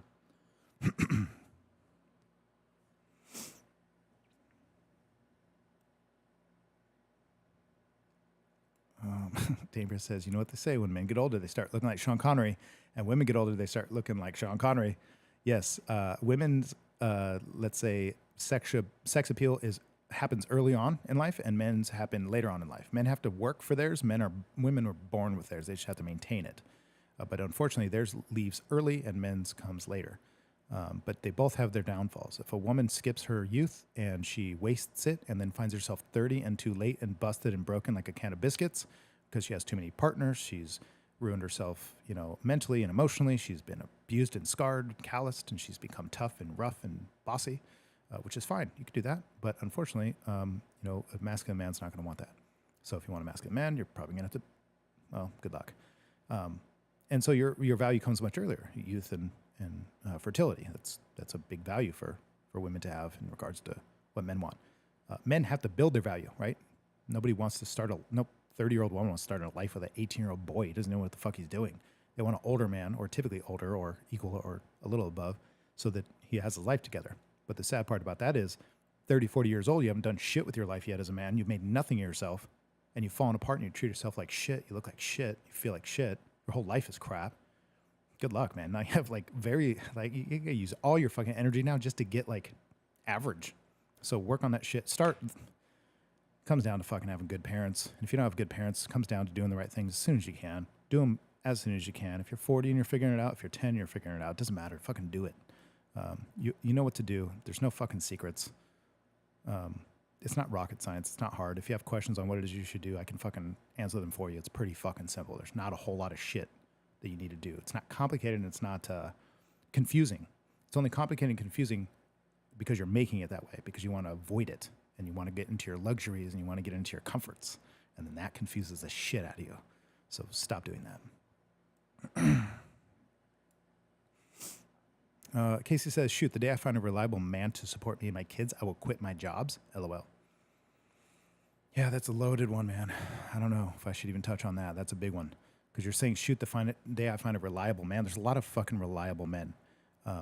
But you have to be the kind of woman they want. You know, a man doesn't want a woman who's sharing herself with many people, who's spreading herself online, thin, who's, people don't even think that if you're in a bikini and you post it on Facebook, they don't think that that's a hoish or trashy behavior. They think that that's empowerment. Okay, fine. But most men are just not going to be interested. Right? I can't even imagine people in my family acting that way. But that's alien to a lot of people today because that's just our culture. And unfortunately, it's infiltrated our system. So we think that it's empowerment. It's not. So if you want to find a real man, meaning the kind of men we're talking about, then behavior has to just be different. It can't just change at one point. Better change it when you can, but men, I've heard this said that men are concerned about a woman's past, women are concerned about a man's future. So your past is riddled, not saying you, but in general, your past can be a thing that absolutely harms you. So you have to value yourself in the things you do for your future and the way it will look to somebody, whether it's your kids or your family. It doesn't matter who it is, right? Even in the eyes of God, if you will. Not rocket science. Okay. Brody Jade says, women want the world but can't give the basics. I think that's the smartest thing said all night long. I mean, of course, we could go down that same path also with men, but in regards to this, you're 100% right. Women want the world but can't give the basics. Absolutely. They want it all. They want to be the masculine woman. They want to be the boss chica. And then they also want to find a badass, masculine, 6 foot tall, 6-figure, 6-inch, 6-pack abs man. It's just silly, man. Good luck. Good luck. Let's keep going here. Try not to get too far behind. I apologize. Rochelle's also saying that's why she mentions it starts with us. We control ourselves. We can't change the past and how others have handled it. It's true. Casey says, I'm working on being a more dainty, classy, marriageable woman. Well, I guess that would depend on what that means to you, what a marriageable woman would be. David's saying, oh my God, freaking yes. I don't know what you're responding to because I'm a little behind. I apologize. Every time I say I'm a little behind, I think of it like a little butt with arms and legs going, I'm a little behind. Sorry. Christy says, I wore dresses all week. Good. That's wonderful. I didn't wear pants all week, but I did wore something.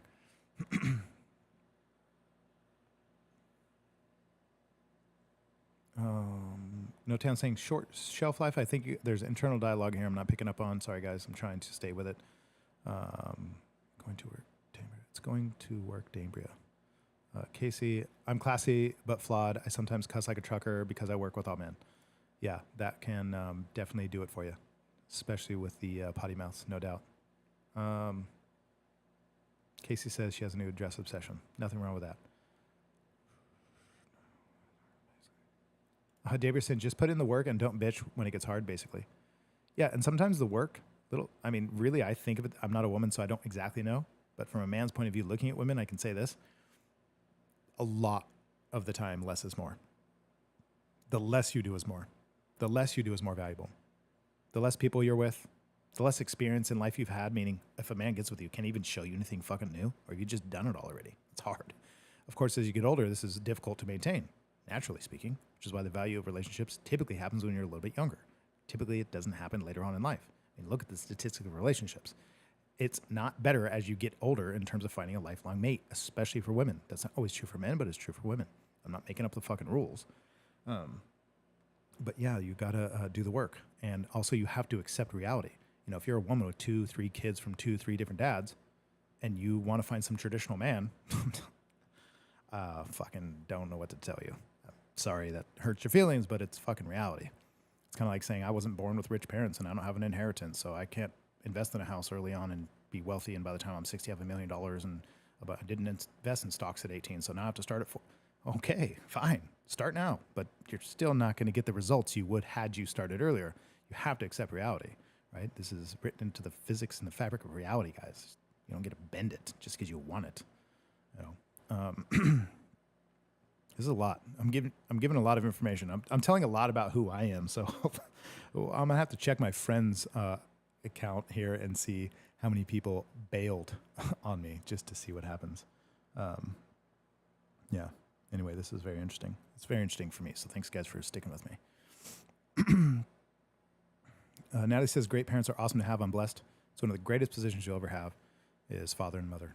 There's nothing more beautiful in this universe. You want to be closest to God. You want to be closest to the cosmos, closest to purpose in life, closest to richness, closest to wealth, closest to all the great things, closest to love and happiness, light, to enlightenment, if you will. Then family is your answer. Becoming a mother and becoming a father is the most rich thing you'll ever experience. So thank you for saying that. Casey says, I post bikini pics to show off the pregnant belly and my monthly progress.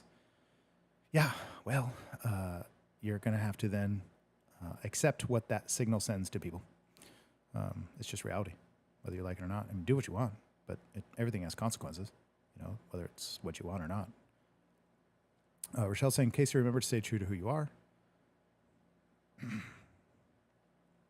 You're saying, but also know that being the kind of person who is marriage material isn't to find it, but it's also just to be it, and it will naturally make room for you in your life. I agree. I 100% agree on that. I definitely believe that if you want something, you shouldn't ask who it, you first off, you should ask, like, what it is that I want in life out of somebody? And then you ask, what is they would want? What would a person like that want? You know, like I want to be rich, right? Like financially, I want to learn how to get really wealthy. I want to be able to support my family. I want to give back to communities. I want to build things that are awesome. I want to have some sort of dent in the world, right? It's important to me, and I'm working towards it. Nobody's going to fucking stop me or coax me into thinking, oh, it's not about money. That's bullshit. It's not about money, and you say it's not about money. That's just your weakness being projected on me because you're only thinking about yourself. See, I'm not thinking about myself when it's about money. When I want to be rich, I want to be wealthy. It's because I'm not thinking about just fucking me. I'm thinking about being of service and giving back. So when people say it's not about money, why do you want to be rich? You don't have to be rich to be happy. Fuck you. So what I'm saying is if I want to get rich, I have to then ask, okay, if I want to make $1 million, I don't get to say who would pay me $1 million. And that, you know, like, how do I get $1 million? What I ask is who makes $1 million? Who does this yearly? Who's making $100,000 a month? What are they doing? And how do I then reverse engineer that so I can take the actions to be the kind of person who gets that kind of result? I don't get to say, I'm going to raise my standards. I should be a millionaire. So I should get that. And I'm not going to settle until I find it. That's fucking stupid. You should say, here's the outcome I want. What kind of person gets that kind of outcome? What kind of person receives? What kind of person deserves that kind of result? That's your fucking job. Okay. Damer says, if you're going to be naked, be in the forest, not on social media. That needs to be a t-shirt. 100%. Find me naked in the forest very often. That's there you go. Quote of the night. Michelle's now, yeah, I'm pretty behind on this. So she's saying, I'm a little behind. I'm definitely behind on the comments here, guys. So I apologize. Natalie says, I just want a man that will help me move furniture. Well, you can get that. You can hire them, just like most men want a woman just to be silent and to be pleasant, and they can hire those too. So we can do that. Amanda says, I feel classy women are more attractive. Absolutely, classy women are more attractive. Soft, gentle, feminine, loving, supportive, smiley, happy women are way more attractive. Way more attractive. David says, I just need to lose weight. Well, if you want to live your best self, then you should find yourself in the best position possible. And if you know that that's going to help you, then of course you should. We should always be reaching our optimum positions in this life for sure if we want the best out of it, right? It's like squeezing a lemon in like half mass and saying, oh, there should be more. Fucking keep squeezing. There'll be more. Get all you can out of it. Christy says, I'm expiring, huh? Yeah, everybody expires. Everybody has their shelf life. So that's just the way it works. She just said that. Laugh my ass off. Shelf life, I get it now. Yes, I wish I had the sound effects, Christy. I apologize that it's still down. I'll just have to buy a new one eventually, but it is what it is. My sound effects board will be back soon, guys. Don't worry. For now, we got this. It is what it is. Damber says, I totally want to learn more about Jesus and serve him to the fullest and lose weight. Put the pizza down. One of my favorite lessons, just to throw my 2 cents in there, one of my favorite lessons that stands out, it always has, even as a little kid. My favorite lesson about Jesus was, painting a broad stroke of what I gather from the stories in the Bible about him, is not only was this gentle, monumental, strong force to be reckoned with, he was gentle and he was kind and he was giving, although he was incredibly powerful. He wasn't hurtful. And that's a very, very hard thing to become, right? To not rub it in somebody's face, to not look at them and say, what you don't understand? I'm fucking Jesus. What don't you get? What part was confusing to you? He didn't do that. He shared. Some people listened. Some people didn't. And he walked on. Sermon on the Mount. That's exactly his story. At the very end, he was given a cross, and he had to carry that cross all the way. How far? How far did Jesus have to carry his cross? In life, you have a cross. You have crosses. You have baggage, they call it, which is just a stupid way of saying the same thing. I think cross sounds better. You have crosses to bear. Pick that shit up and you carry that to the end. That is your responsibility. You're not going to ditch it. It's reality. Stop trying to fucking set it down, because all that's going to do is make you have to go back and get it. So how far did he carry his cross to the end? All the way. All the way to the fucking top. Not kind of, not close to, not part of the way. He carried it all the way to the end. That lesson, that life, that long brush stroke of what Jesus' life looks to me will teach you so much about who we are, and to start living that way. You can get a lot out of that. Hopefully I made that as clear as I could. Casey says, I have so much peace in my life at the moment. I've learned to live a more humble life by focusing less on myself and more on my surroundings. Interesting. Damian says, I might be expired milk now, but I'm going to be the best cheese. There we go. Hoorah for that. That's exciting. Guys, I got to the end of the comments. It's almost been 3 hours. Matter of fact, it's 2 hours and 50 minutes. You know what I'm going to do? I'm going to go to 3 hours. We got 10 minutes left. I've gotten to all the comments. I've pretty much, let's see here, make sure Facebook's going. I've addressed everybody that's asked questions, done my best to respond. Yeah, and if you guys have any more you want to talk about, we can do so now. I'm just going to go ahead for funsies and try to shoot for 3 hours exactly. So we'll do even maybe a countdown. So it's 2 hours and 50 minutes now. We have 9 minutes and 10 seconds to spare as of this moment. So let's keep each other entertained and rock and roll. Natalie says, Jesus spoke truth.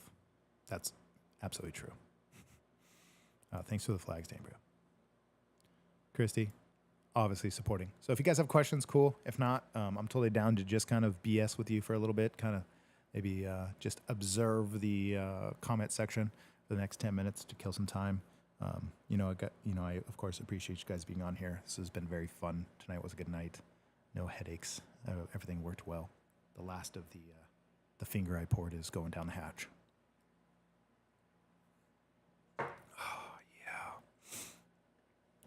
Casey's asking, what are your birthday plans this year? The same they are every year, as Pinky, is to conquer the world. What are your birthday plans this year? I'm going to climb a mountain. A really fucked up mountain that haunts me in my dreams. And I'm going this year because last year I didn't quite make it to the peak. It was brutal. And the peak was very, very dangerous. And where I was to get there became eventually reckless. So I turned around and had to expire that plan. So I turned around. This time I'm going back with a vengeance and a better plan, with better conditioning and better strategy. So I'm hoping that pans off, because if it doesn't, this might be it. If I don't make it to the top of the mountain, that I might just have to write it off as I fucking gave it my best, because we don't always reach our goals, but at least we can fucking fight for them. So that's what I'm doing for my birthday. Joe, Brody finally gets on here and tells us the end of the joke. That was like literally 3 hours later. Hey, the mermaid washes her fins with Tide. Thank you. Finally. That was the longest awaited joke so far on one of these shows. Danvers says, why do you call it a finger? Are you starting a joke or are you asking a question? Sounds like the beginning of like a dad joke. Maybe you're referencing to the glass I poured. So when you hold a glass like this, right? How much are you pouring in there? Is it this much or this much or this much, right? Half the glass with 3 fingers, part of the glass, or just a little bit. Like me, I like it here. I'd pour it to show you, but then I'd have to drink it, so I'm not going to do that. So there you go. There's probably history behind it to some extent. I don't know, but that's the logic. It's a real easy measurement system for anybody to be able to pour. So there you go. Brody Jade says, I wanted to be dramatic. Yeah, it was incredible. It was so fucking dramatic. It was actually so dramatic that, like, I think it deserved, like, music. Like, I should have probably played. Let's see if I can get something. I should have played this. There we go. That should have been the music for your joke, because it was 3 hours in waiting. But thank you for jumping in there anyway.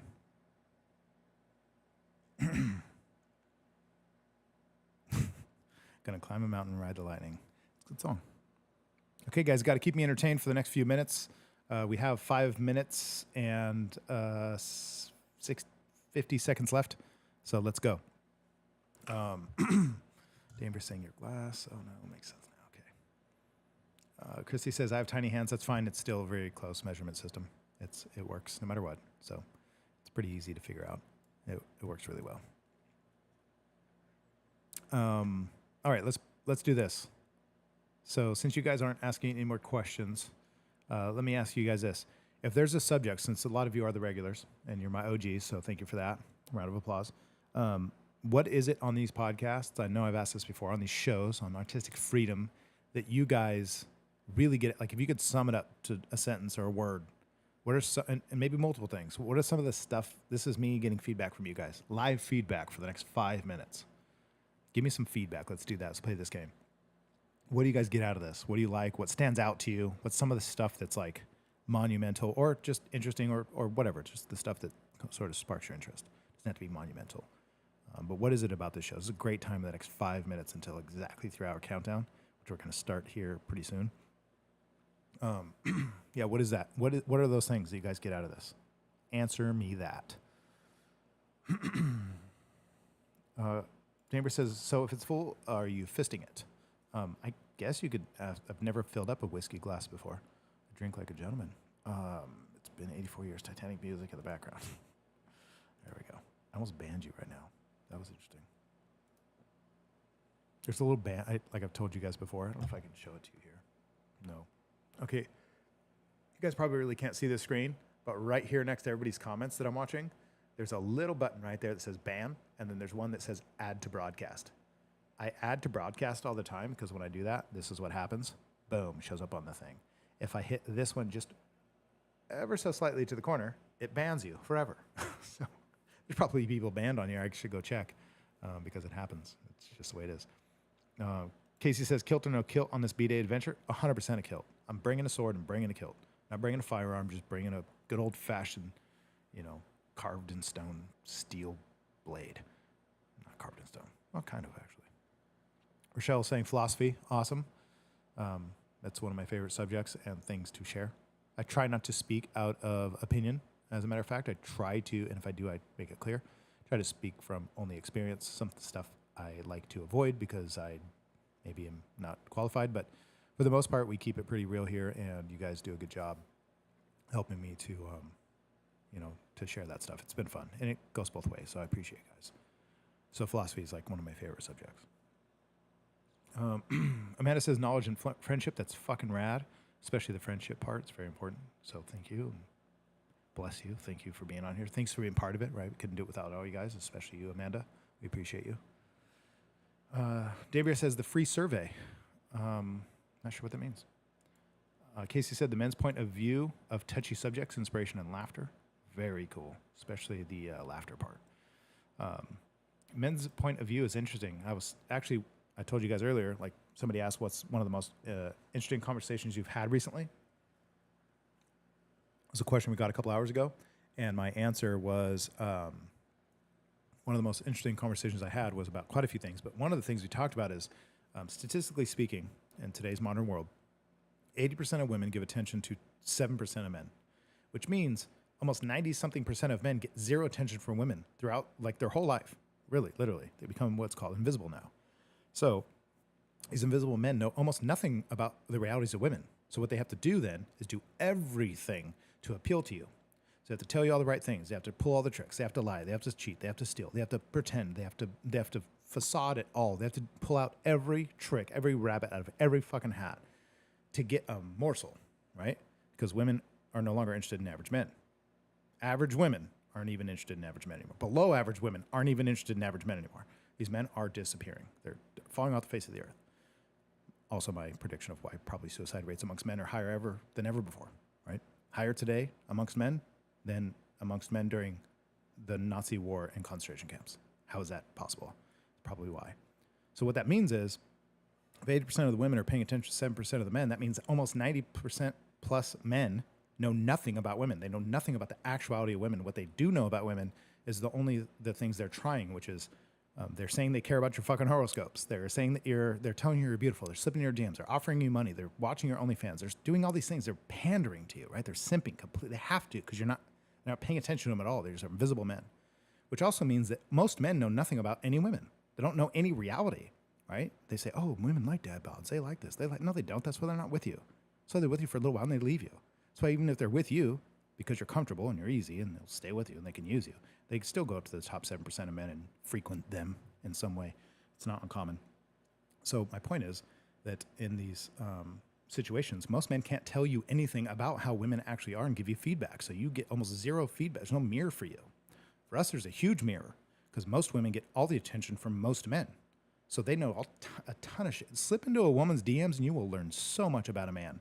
If a woman friend of yours is willing to let you see her DMs, especially for a dude, it will open your fucking eyes as a man. It will open your eyes.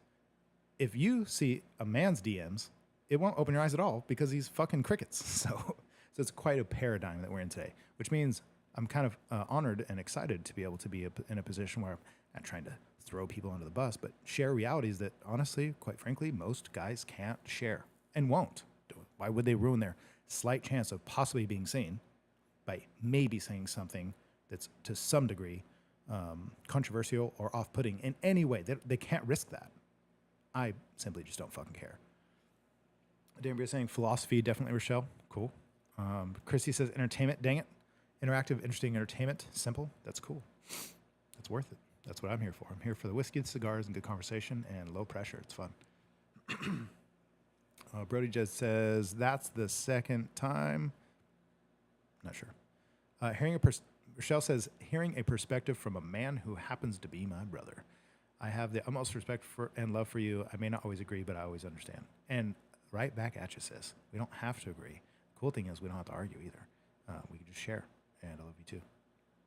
It's one of the greatest things about mine and your relationship is that we don't have to butt heads and be in competition with each other, even though we often don't always necessarily see eye to eye on specific subjects. But I think in the end, the core values and the fundamentals, the foundation, I guarantee we agree.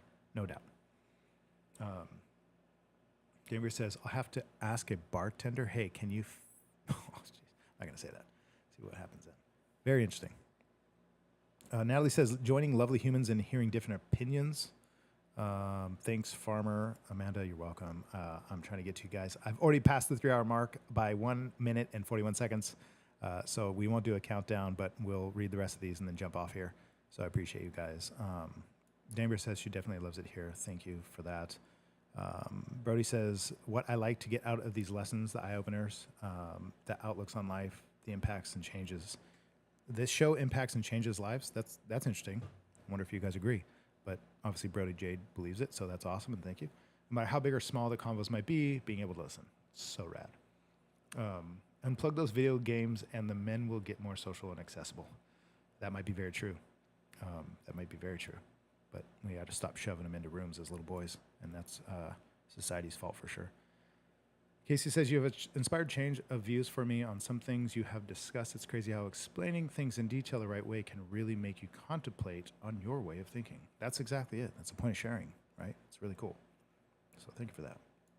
Michelle says, I've been with Derek for 16 years. We still have moments where we don't understand each other, but we always try to respect that we are individuals and don't need to always agree. 100%. That's very sophisticated, beautiful, and what's the word? Intelligent, actually. It's very intelligent. It's very hard for dumb people to do. And I don't mean dumb in a derogatory way. I mean, like, it's really hard for a lot of people to do because they just don't fucking get it. So congratulations. That's wonderful. Brody's saying, hearing about the things that inspire you, the things that make your mind tick, the new books that your podcasts you're into or podcasts, anything you mention is worth looking into.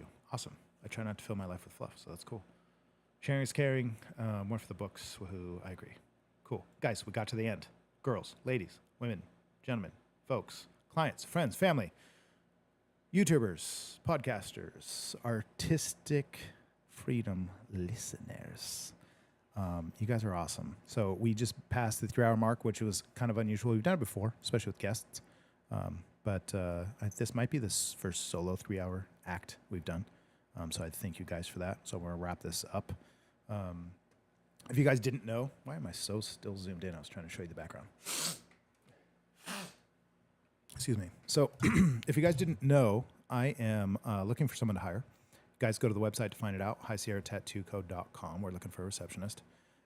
All inquiries are welcome, but I will be very strategic and very specific. This is a small building with a very tight-knit group of wonderful, absolutely loving, caring people, very growth-minded, positive, hardworking people that I won't accept anything other than people who want to grow and don't want to stay where they're at and also work hard, but I also need someone who's computer literate, who knows how to answer the phone, who's pleasant, fun to be around. So if you guys are interested in or anybody who is, go to the website, highsierratattooco.com. Scroll down, you'll see we're hiring. You can click on it and then copy the URL. So just hold down the link and copy it so you can share it to your page, share it wherever you want, send it to a friend, whatever you need to do. You can go onto my posts as well on Facebook or even Instagram. All the pages should have some link if you just scroll a little bit. I just recently posted it. I'll post it a few more times. Really, I'm going to post it probably weekly until we find somebody. The job is pretty simple. You're going to be answering phones. You're going to be answering emails, and you're going to be talking to customers as they walk in and scheduling people and doing basic office stuff where you just have a nice, big, huge, fat desk to take care of. You'll be a front personnel to really help the business run smoother so the artists can do what they do best. So anyway, if anybody's interested or if you guys know anybody interested, feel free to share that. Right? Again, it's on the website, the link, you can share it, whatever. We'll keep you guys posted on who becomes part of the team soon. I'm really excited about it. I'll probably wait a little while to introduce whoever does make it on the team just because I got to make sure they really do match. So I'll be slow to share, but either way, I'm not in a hurry and I want to find the right fit. So there we go. That's the new news for the shop at the moment. Looking for a new team member so we can grow and rock and roll and fucking dominate. Dambria, good night. Thanks for saying that. Appreciate you too. And Casey saying so much fun. Best solo show. Awesome. There was a lot of comments and a lot of questions, so that really helps to go smoothly and to turn 3 hours and 6 minutes and 12 seconds into this. Tori Wilson, thank you so much for being on here. Casey, Dambria, Natalie, all you guys, girls, gals, folks, thanks for being on here. Appreciate you. Thanks for the flags. Thanks for the love, the attention, the comments, the questions. Let's see. I'll be on the plane in Tennessee. That's awesome. If I were there, I would totally be your shop manager. Thanks, Rochelle. That would actually be really cool. And you would do amazing. You're incredible. A very, very wonderful, driven person. So that would actually be rad. But, life is life. That's awesome seeing your growth of your business. Thank you, Amanda. I appreciate that. So you guys, girls, gals, artistic freedom listeners, the team, T-shirts got to come soon, right? We've got to get stickers. We got to T-shirts, this shit. This has got to be a thing. We can be part of the deal, the OGs. Maybe we'll make an OG shirt. Everybody that's on here now, we'll put it together. We'll do like an OG sort of design and get people involved. And then after that, everybody else is just going to be listeners, but you guys can be part of it. So thank you very much for being on here, guys. We're going to close this up. Thank you if you're watching on Facebook, if you guys are jumping on YouTube, that's great. Facebook comments don't come through, so you got to watch us on YouTube. We do this every Wednesday. If you don't know, Artistic Freedom episodes happen Wednesdays around 7:30. Tonight was 8. Pardon me. It should be like on average, it's like around 7:30. But subscribe to it so you can get the notifications. I don't know if you guys actually get the notifications, but that's why I try to stay regular so you guys can see this. And I appreciate you guys. Thanks for being on here. Thanks for being part of the show. It wouldn't be a show without you. It'd just be me talking to a fucking camera, and that's weird. Thanks for your insight. Thanks for listening, being supportive. I feel like you guys fucking love me, and I appreciate that. And it's right back at you guys. So thank you. We'll get this shit going next week. Episode 61, which is really cool. It's a big number. Appreciate you guys. Love you. Farmer out. Almost. Farmer out. Let's try that again. That's a wrong angle. I don't like that angle. This is the best angle. This is a good farm. Let me do this better. There we go. Thanks for listening, and good night.